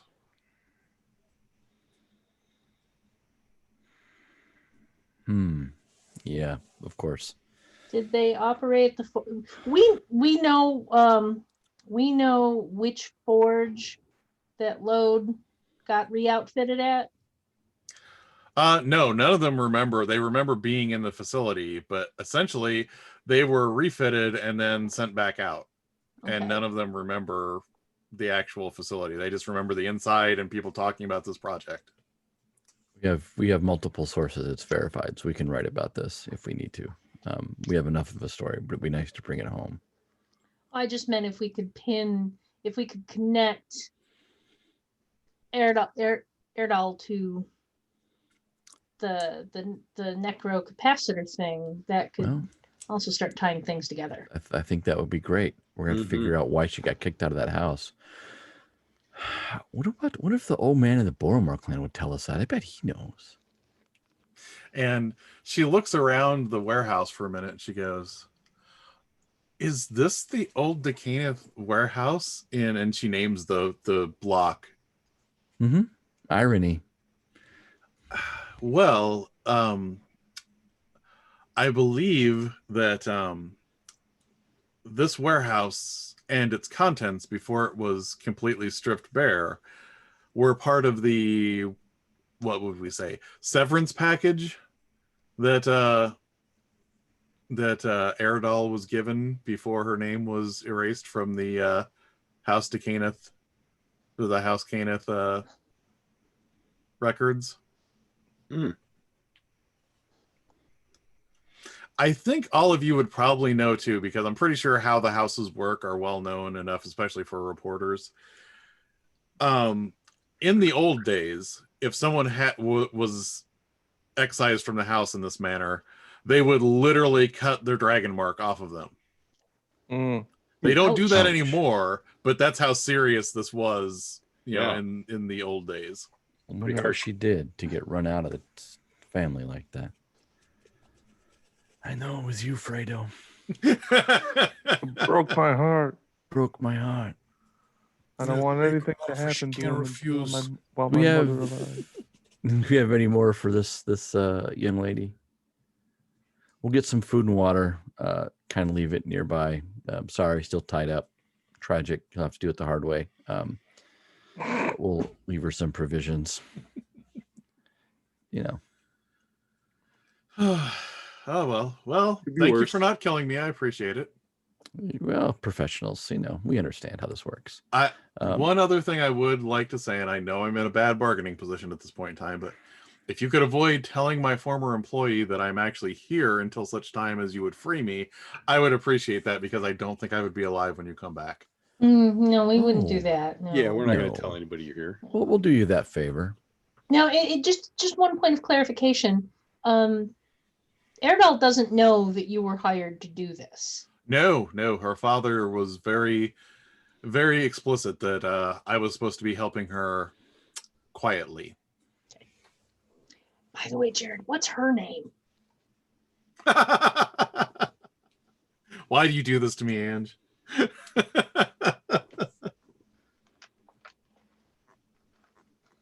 Her name is Valarin.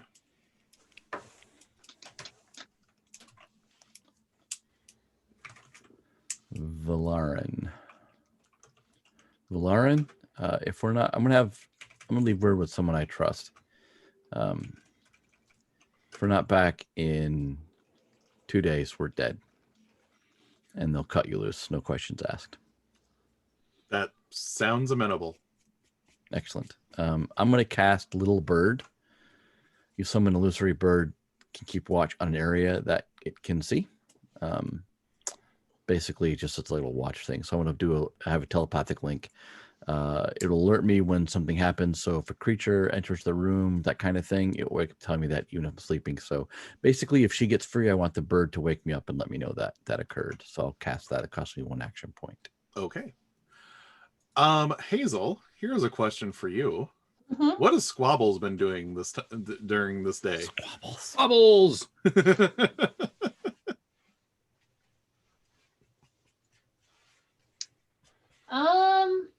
Well, I was actually just thinking that I could, Hazyl would at some point send Squabbles to like peck at the bonds and let her free or something like that. Mhm. Don't want to keep her forever. Don't want to keep her till she's dead. That's just No. rude. Just Squabbles That's tell the not chief. us. Have the chief deal with it. What was that? I heard two things at once. Oh, sorry. Have Squabbles tell the chief and have the chief deal with it. That way Squabbles don't have to get involved. But Squabbles is probably not here. I probably told Squabbles to keep an eye on Mac's apartment and tell me when he came back, but Squabbles was distracted by a pretty bird and missed us actually leaving with Mac. So he's probably still watching Mac's apartment. Okay. He's a good Gotcha. bird. The best bird. All right. So, what is your next step now? Loaded with all of this new information.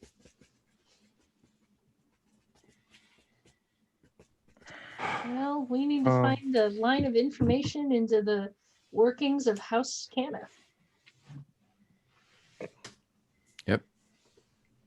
Who would know things like that besides someone inside the house who probably Well, I knows was something to talk? thinking we would ask one of our Boromar, the clan people we dealt with earlier in the month, I guess. Oh, Clubbert. Tell us. Yeah, Clubbert. Yeah. We might be able to get some information from. I mean, it's a rival, it's a partner, it's a rival, it's a partner. We might find something useful there. Yeah. Outside of that, I don't have another idea. Any other thoughts? I think that's a good place to start. I like it. Okay. So, you're heading back up through the mud caves back to Home Sweet Home in the lower district. Mm-hmm. Mm-hmm. So, The oven. as you get out of the cogs and the heat and the smoke and everything that's built up down here, and you go up through the mud caves, and you get back in the lower district, the lower districts are not the nicest place in Sharn, but all this time you've been spending in the cogs, the lower district is looking a lot nicer. Yeah. Nice to remember.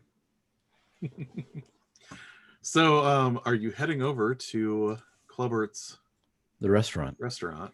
Absolutely. I'm hungry. You guys hungry? I could use I this. could eat. Yeah. Just don't taunt the Velociraptors again. They didn't do anything to you, Charples. Charples pouts. So you travel, it probably takes you, it's probably a good 45 minutes by the time you travel across the cogs back into here, and then you cross over into the neighborhoods to finally get over to Clubbin's place.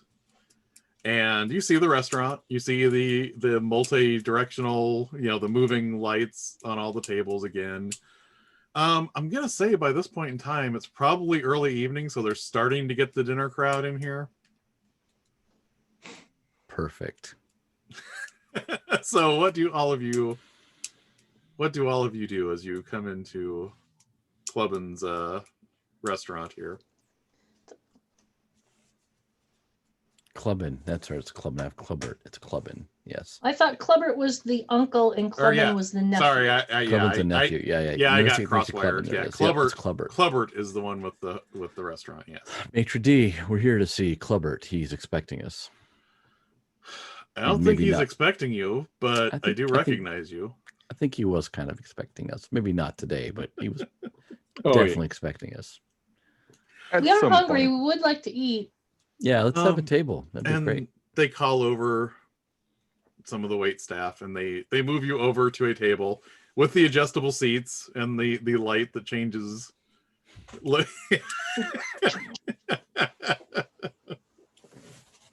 So all of you are there. They take your general orders for whatever you would like to eat or drink at this point. meat.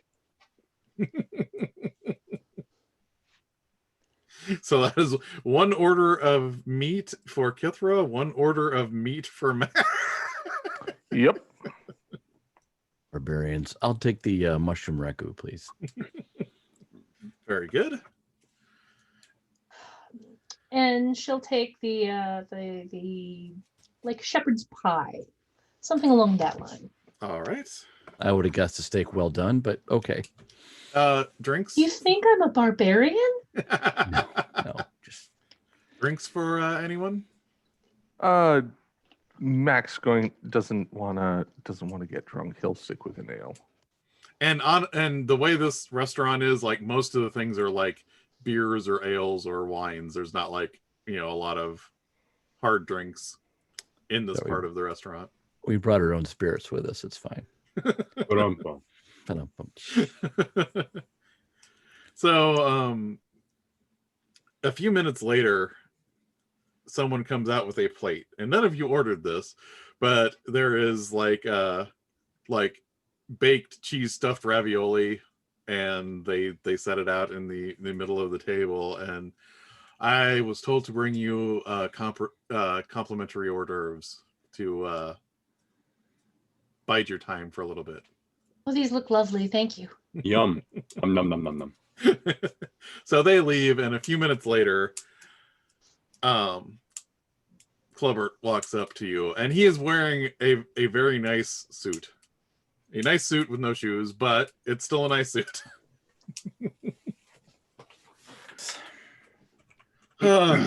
So, to what do I owe the honor of all of you gracing my establishment? House politics. Your favorite. And we were Expert. hungry, and we wanted to talk to you, and so it just serendipity. It worked out. These Need are an lovely, expert by chef. the way. I gotta say, I'm a little torn, because I appreciate you taking the heat off of us with that last story, but you put some internal heat on me with that last story. And I understand there's a give and take to these things, but I had to answer a lot of uncomfortable questions, which cost me a lot of money out of my own pocket. Oh, that's unfortunate. It is, actually. You're really gonna hate this one then. I gotta save up for my kids' education. Kids. Actually, I think you'll like this one. Kids. So we can all agree that the recent troubles here have been bad for business and bad for the community all yeah. around, right? Oh yeah, definitely. That's all we're seeking to address.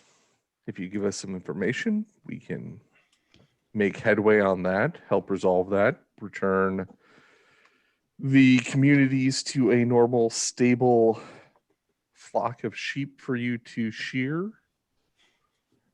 Now, I would appreciate that. I and might by be sheer- remiss. And by sheer, we mean me making legitimate money by providing legitimate business services. We would Yeah. be As he disappointed. looks if- around the Yeah. looks around the restaurant. Exactly. we'd There's be no one disappointed. like nearby, but it's just a habit of his. It's- yeah. If you couldn't help this information and turn yourself a tidy profit, we'd be disappointed. So we're not coming There's with also our hat that. in our hand. So And Charples, about this time, you feel something breathing on your neck. is that a puppy? And you hear this. "Brrr." It's a big ugly bird, Charples. A big back. ugly bird. Reach back. And it's like Good boy.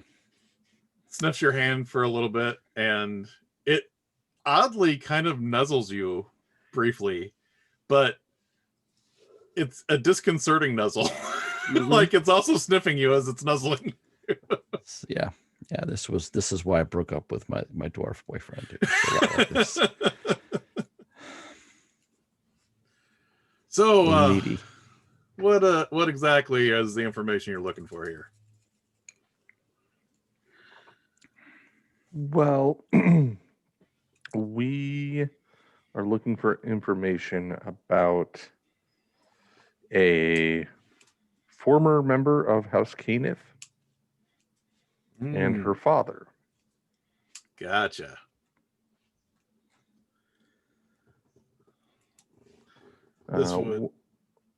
This wouldn't happen to have anything to do with the DM says as he has his thing shut. My No, the notes. The DM pauses dramatically as he checks his the notes. trouble that Clubman got into. Yeah, it would. Well, I meant I was speaking of a certain daughter to Eldrin de Cannith. Aradel. So you're looking for information on the dust up with Eldrin's daughter? Yeah, how'd she get tossed out of the house? I mean, that's a pretty significant thing to happen in a house. You know, it doesn't happen by just a faux pas. It's a pretty major deal to do that. I know you've been doing some looking into the watch, right? Yep. Mhm.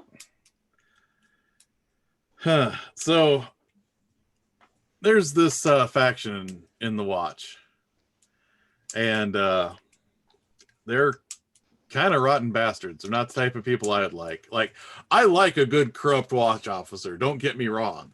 This isn't corruption. This is being an asshole. There is, I guess you'd call it a gang within the watch, and they're very anti-Warforged. And she had some dealing with them, and the watch put some pressure on Eldrin to make sure that the indiscretions of some members of the watch wouldn't get out. So he basically was forced to burn his daughter so that they didn't find out about this. I think they call themselves the Living Brotherhood because they think they're alive and Warforged aren't. I mean, that has to be some pretty major pressure for a fairly high-ranking house member to burn his daughter in favor of a bunch of thugs from the watch. Well, the problem is, I don't think it's a couple thugs. I think this organization is spread kind of virulently throughout the watch. I mean, I'm not saying all of the watch are part of it, but I'm saying there's enough members of the watch in other parts of the city that it makes the watch as a whole look bad.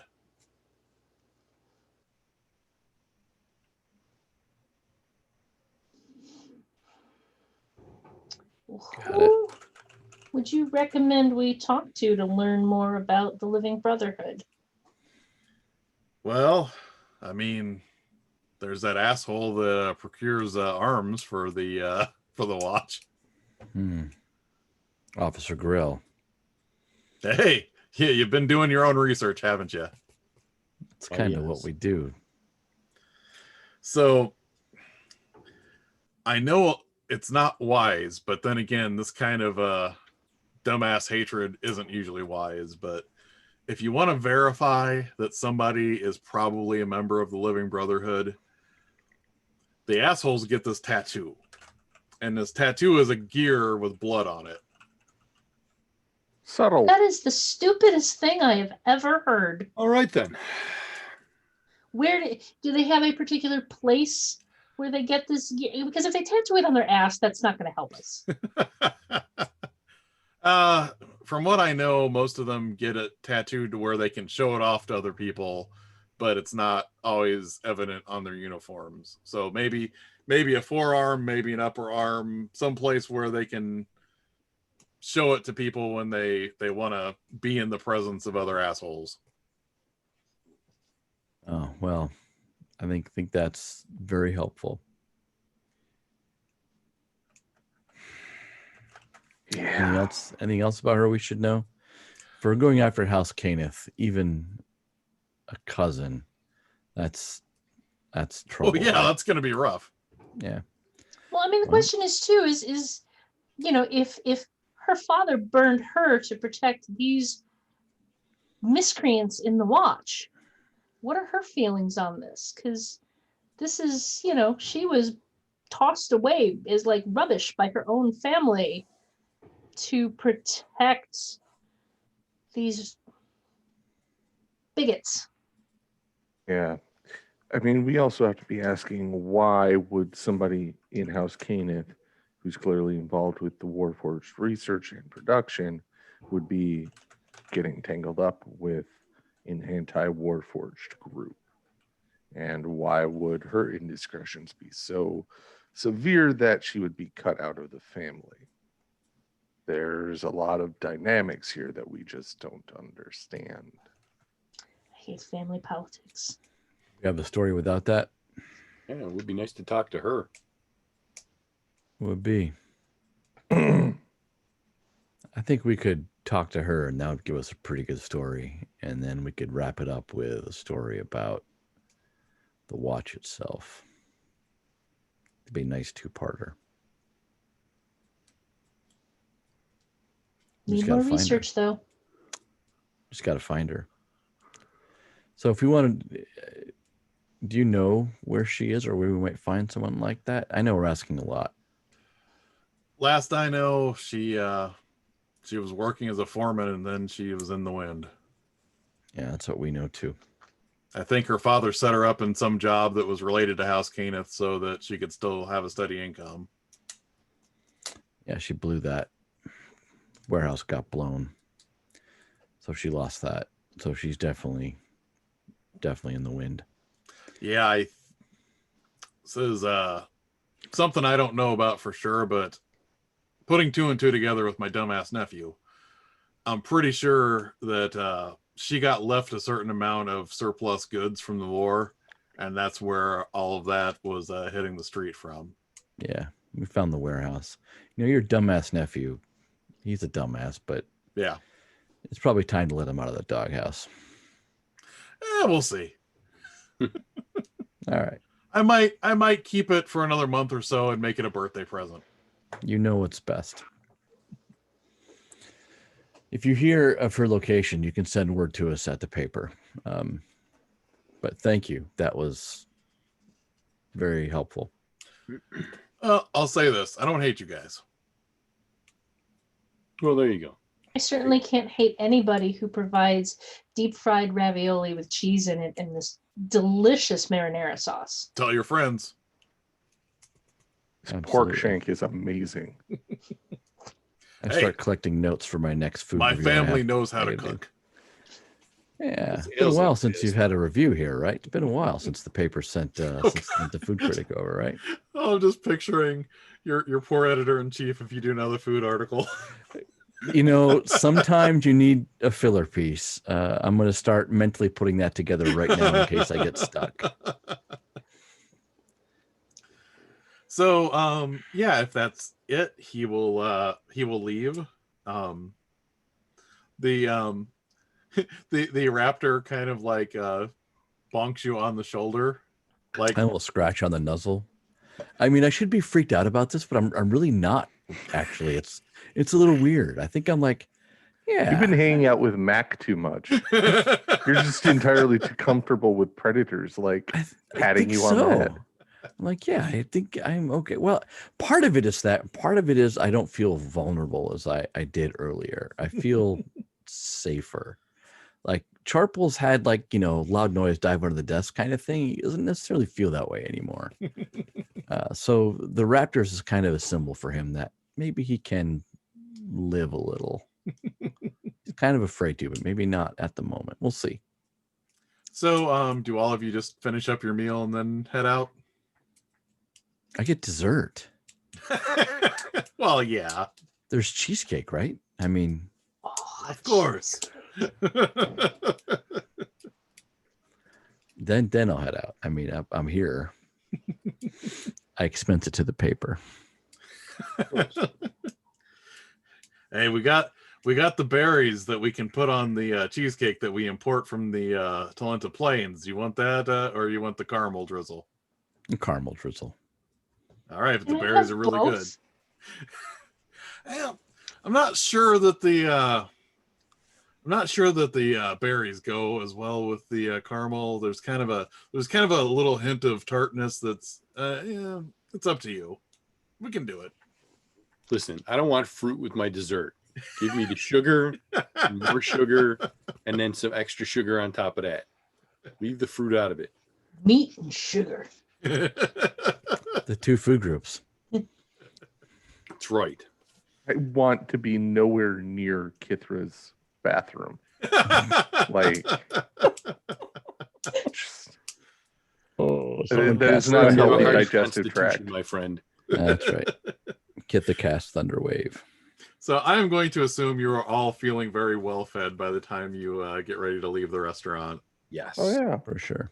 It is nighttime. It's not, the multiple moons are out at this point in time.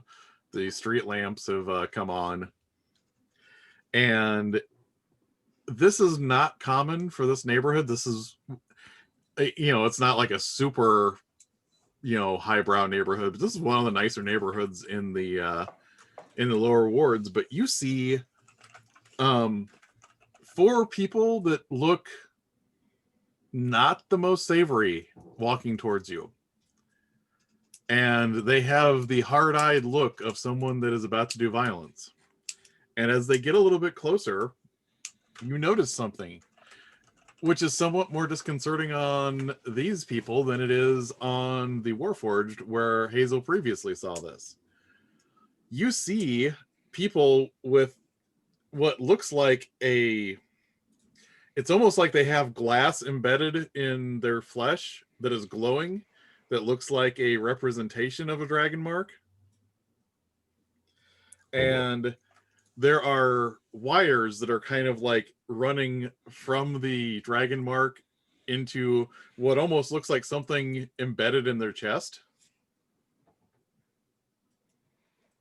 Are they alive or are they dead? Yeah, they look alive. They just don't look healthy.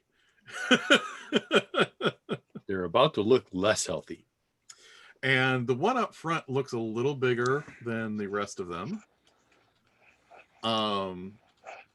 Kithra, are you going to size them up? Hell yeah. The one in front, the bigger one, is probably a boss. The other 3 are minions. And you think they probably hit a little bit harder than usual. The boss maybe doesn't hit harder than a boss does, but the minions probably hit harder than minions do. And the mark that they have on them is, oh yeah, oh, that's what they have on them. All of you for a minute are thinking they have these fake dragon marks, and it doesn't occur to you at first. They have a fake dragon mark that no one should have. And it is a crude representation of the mark of death. Oh. Didn't those go out of fashion years ago? That is a quote unquote lost dragon mark. Posers. And yeah, for someone to be messing around with recreating that artificially is even worse than the other Dragonmark.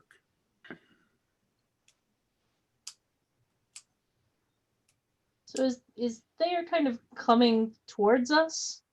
Oh yeah, no, Obviously they're with yeah, threat- they're shit's about to go down. Yeah. It's for real. Yeah, I'm ready It to is go. about- I have a full stomach. Just I really eight. don't want I know. violence know. at this point. I know. Can you Violence is the please worst just- aperitif. And like Hazyl will, if you'll allow this, I'm not sure how combat is supposed to start here. I mean, you're not surprised, so all of you get to go first anyway. Hazyl, So Hazyl will stomp her foot and do basically her sleep spell okay, at the minions, and Okay. I will, it will not affect the boss in the slightest. But if I think I have to spend 2 points to do it to begin with, and it will put together any commoners that are nearby. But it will also basically, if I spend an action point, it will put to sleep each minion. okay. So since there are 3 of them, I will spend the 5 points and be like, damn it! So yeah, you stomp your foot, and this wave goes out from you, and it hits the boss, and just kind of goes through him, and it doesn't affect him. But the other 3 fall down, and those 3 are asleep. But there is something very disconcerting because they almost look like they're having seizures as they're asleep. Like the artificial Dragonmark and the dragon shard powering it was getting ready to power them up, and it's still coursing through them as they are unconscious right now. Excellent. I charge. All right.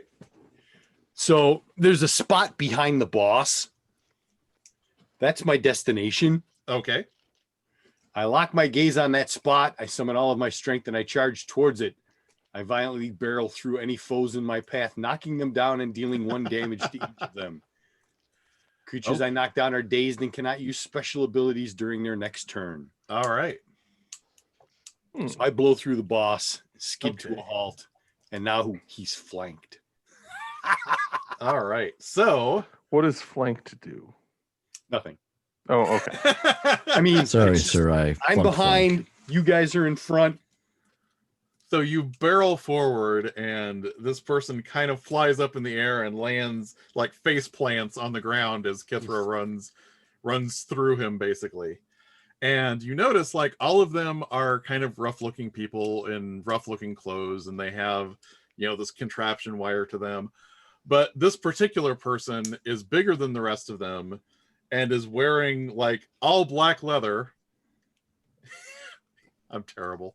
Is wearing like all black leather and has a more elaborate set of wires and tubes going up, and some of them are feeding into the back of his head. It looks like Yeah. pain. We've gone like full cyberpunk now. And All right. he is Mac is- currently face down on the ground. Say Mac is going to be hot on Kithra's heels.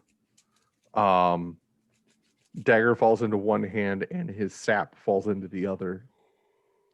And if he's face down, back of the head, sap, bounce it off the pavement. Okay. Seems like a good idea to me. Plunk him into Melanie. Yeah. Oh, boot to the head. Yeah. That is yeah. an 18. Ooh, All right. So that is an boy. uncomplicated success. Yeah, woo. Nice Stop try. with the background, damn it. Ah.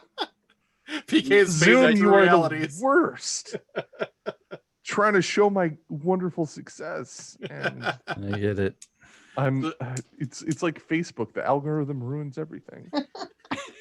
Like So, yeah, democracy. You Facebook clunk move. them on the back of the head, and their face goes forward into the street again. Boom. All right, who's next? I'm going to shoot some sparks at the boss. Little scintillate action. So just a straight up roll the die and see if it hits. So we're going Okay. to do that. All right. It is time for dice scam. Oh, I like dice scam. 17. That is another uncomplicated, unqualified success. Excellent. 2 points of spark damage as I shoot sparks at the face of this rough and tumbled Sparks in his ruffian. face. Ah. All right.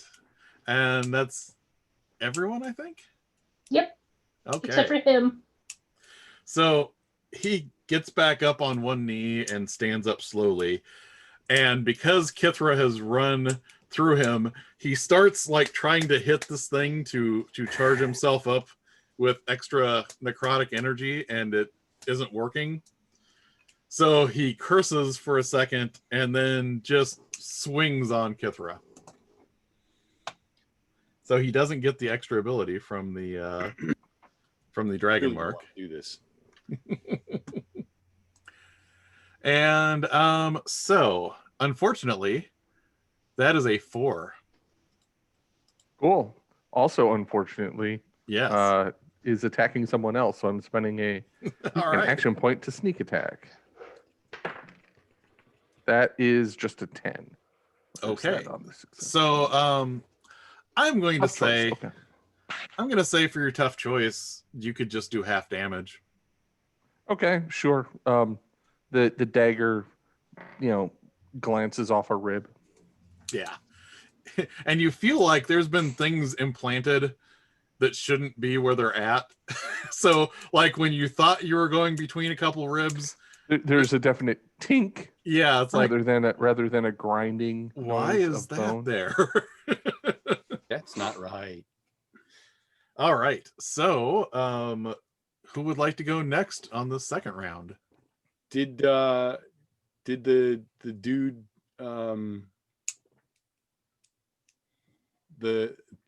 use your words, Bob. Talking is Words are hard. hard. Oh, there's got to be a better way. Did he roll low enough to get a tough choice or worse? No, I actually got a failure. Or Okay. worse. So yes. Oh yeah, does a failure trigger something for you? No, it has Okay. to be a tough choice or worse. Well, or Right. worse would be A failure wouldn't is it? worse than Yeah. a tough choice. Oh, Yeah. right. Yeah, Okay. because tough choice would be 6 through 10, failure is 2 through 5, and catastrophe is 1. So I You were would thinking and I imagine Kithra. that is worse. I get the immediate counterattack. All right. So they try to give me a shot, and I shield bash him upside the face. Oof. Which, of course, where's my D20? Where's my D20? Roll that beautiful bean footage. Really? What did you get? That's a 4. Oof. Oof.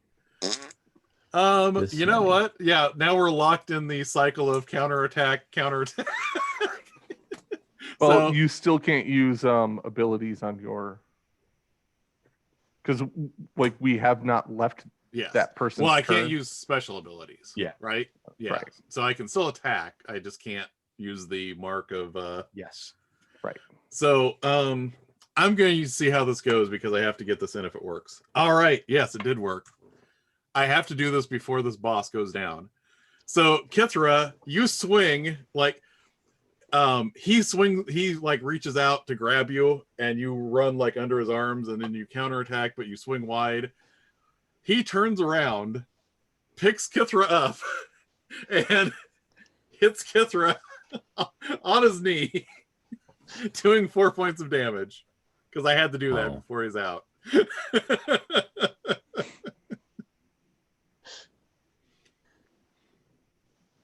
All right, now we're in round 2. Kithra's back hurts a whole lot. Whatever. Evs. Oh, also he says I must break you.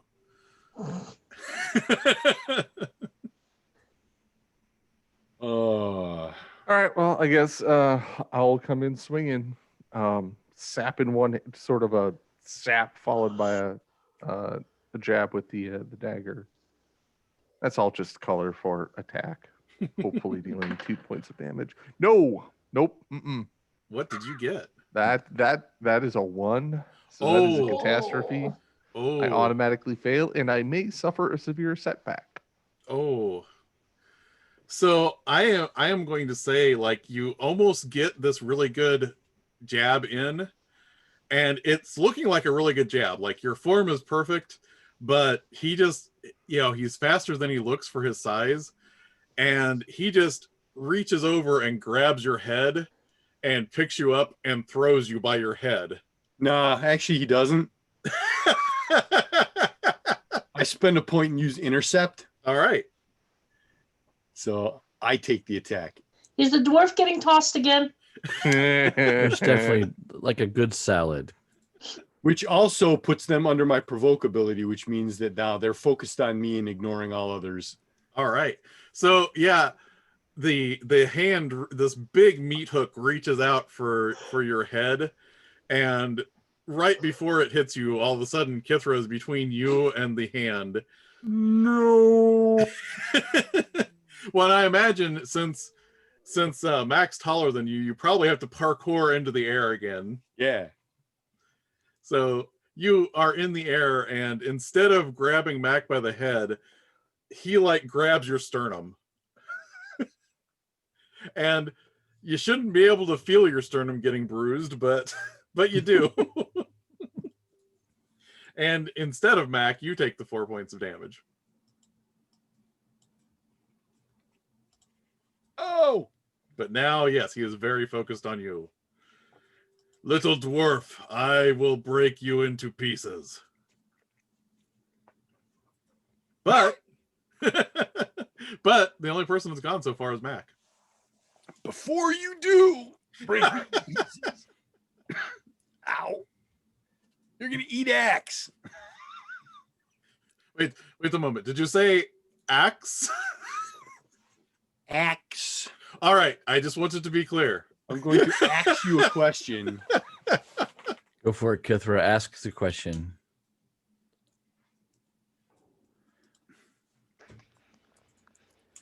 Okay, the Google dice roller has failed me for the last time.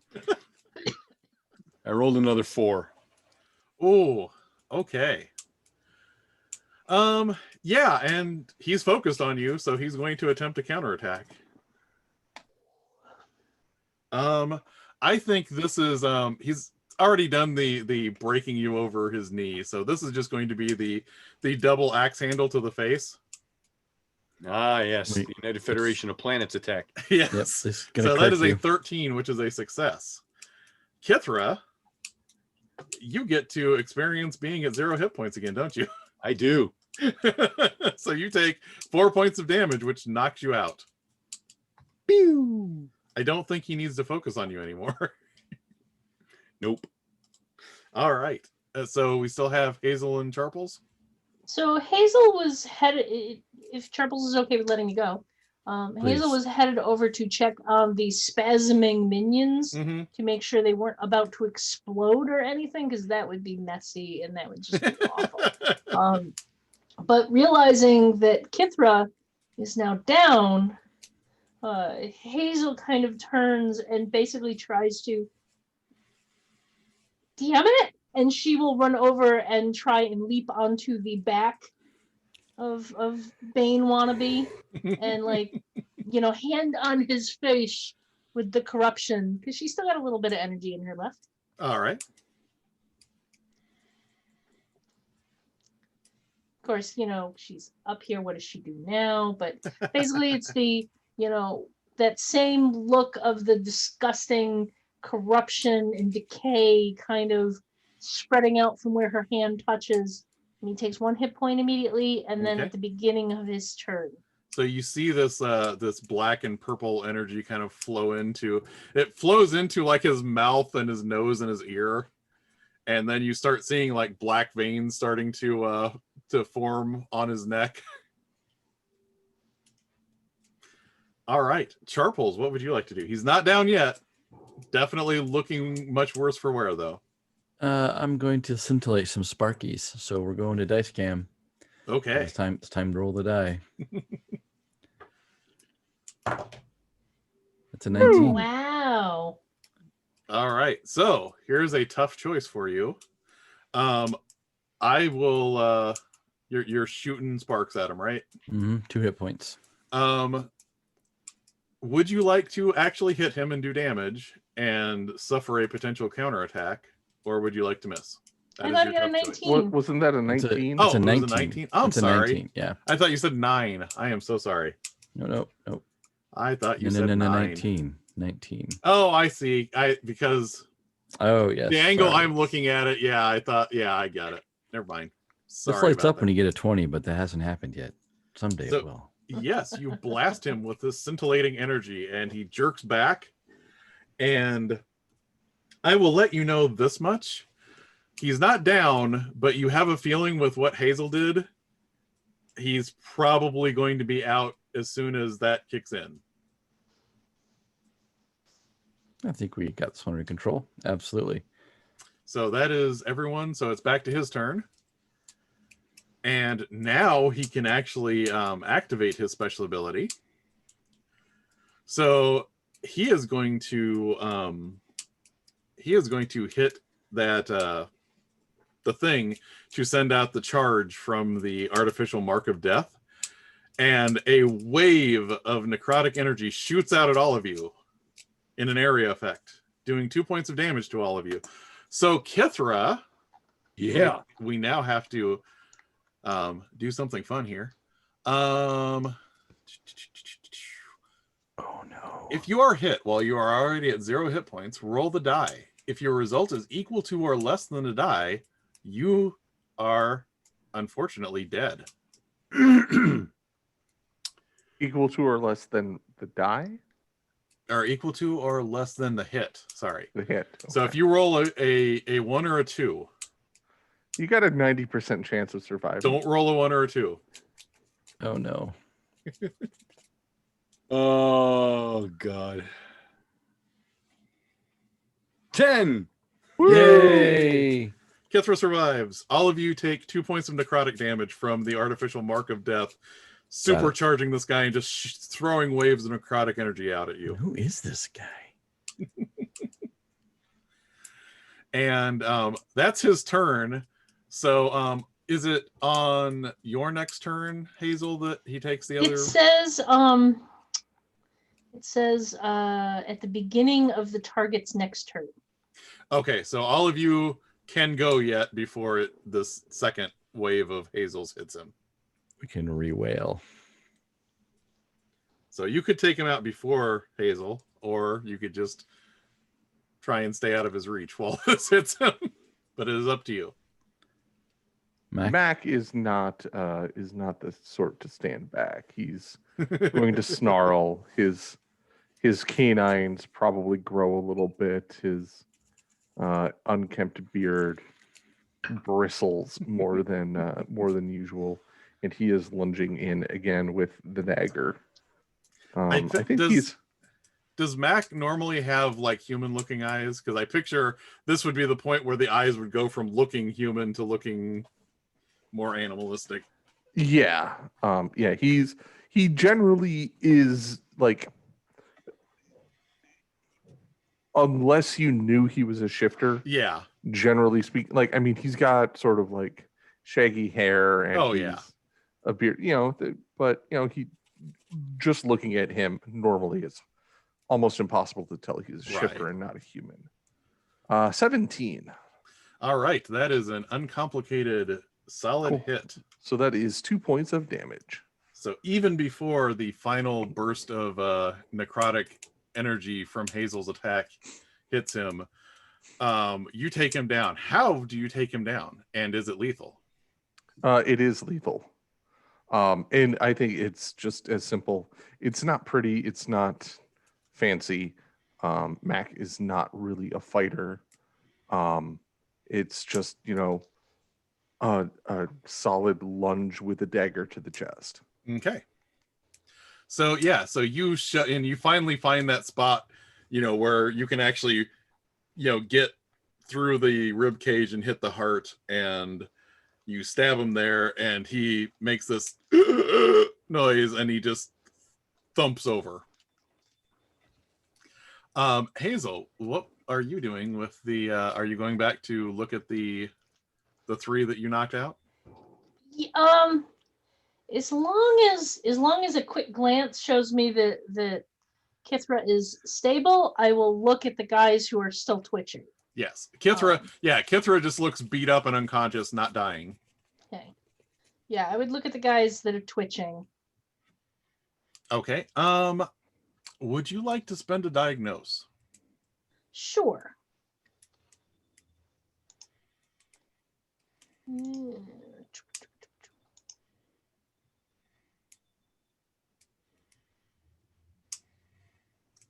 Yeah. This is the word game thing. Yeah, I was gonna say if you just want to spend yeah, I'll just spend the point. Yeah. So you spend a point and you're analyzing this and you know exactly what wire to pull that will just completely shut down this thing. Then I do that thing on all three of them. Okay. So all of them are now just unconscious and are no longer hooked up to this they have now that you look at them a little bit more closely, they have a dragon shard embedded in their chest. And then they have all three of these don't have as extensive of the surgeries that reinforce them as the first person did. Does this still look like Neng's work, though? Yep. Totally does. We may have to have a talk with him. Yeah, Neng's becoming a problem, isn't he? Mhm. But we need to get out of here. Let's get Kithra someplace safe. Yeah, that's what I was going to ask. Do you want to wait for the watch, or would you like to not be on the scene when they show up? Let's not be on the scene. Yeah, we're out. We'll gather up Kithra's blood and entrails and make sure she is safe. All right. So where would you like to retreat to? Whoever's apartment is closest. I believe. Let us see. I actually do have where all of your apartments are at. Oh, cool. It's the DM stalking your characters.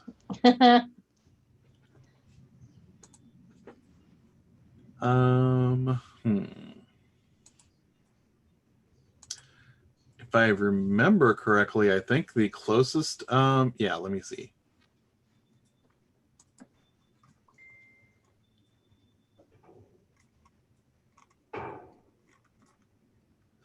Yeah, the closest is probably the Foundation neighborhood, which is where Mac and Hazyl both have their apartments at. So that'll take you about 10 minutes to get across town. Actually, just for fun, since you're trying to avoid the watch seeing you, who would like to lead you through the streets so as to avoid the watch's attention? I got it, because if it goes sideways, I can bamboozle us out of here if it gets bad. Yep. So please give me a roll to see how this avoiding the watch's attention to get to the apartment here. Oh, nice. Yeah. 17. All of Charples' spy and assassin work or study has come in handy. You dart into just the right alleys, you cut across the way, and it takes you maybe a few extra minutes.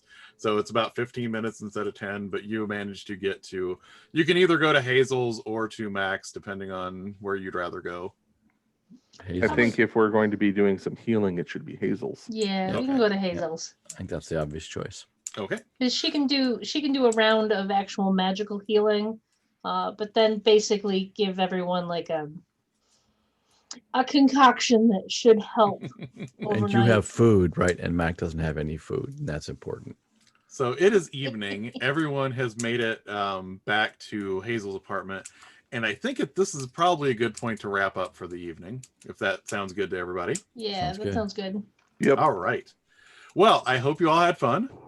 Yeah, Mhm. Absolutely. I'm sorry I took you down to 0 hit points again. that's why I'm here. I'm the meat shield. I was gonna say, Bob's playing the meat shield. Yeah. I know. And actually, your abilities are kind of built for you to draw aggro. So, Working very well. all right. So, thank you for anyone that has been watching or listening. And can go around and say, Bob, do you have any last minute things you'd like to sign off with? Wear a mask, stay home for Thanksgiving, and be kind to each other. Yep. I definitely agree. Ange, do you have any last minute thing you'd like to sign off with? Honestly, what Bob said, because Yep, that was about what I was going to say, along with, stay safe. definitely. Make it through this dumpster fire of the Ugh. year. Yeah. John, do you have any last minute things you'd like to say?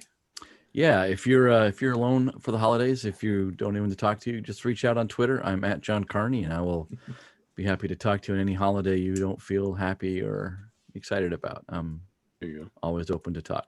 That's awesome. Thank you very much. And PK, do you have any last minute things you'd like to say? I hope everybody is able to stay safe and happy this holiday season. And yeah, be good to each other. Yep. I think that sums it up for me as well. So I think I'm going to call it a night. Thank you, everybody, for playing. I had a great time. Looking forward to the next session. Bye. Thank you. Bye. Good night. Reservoir.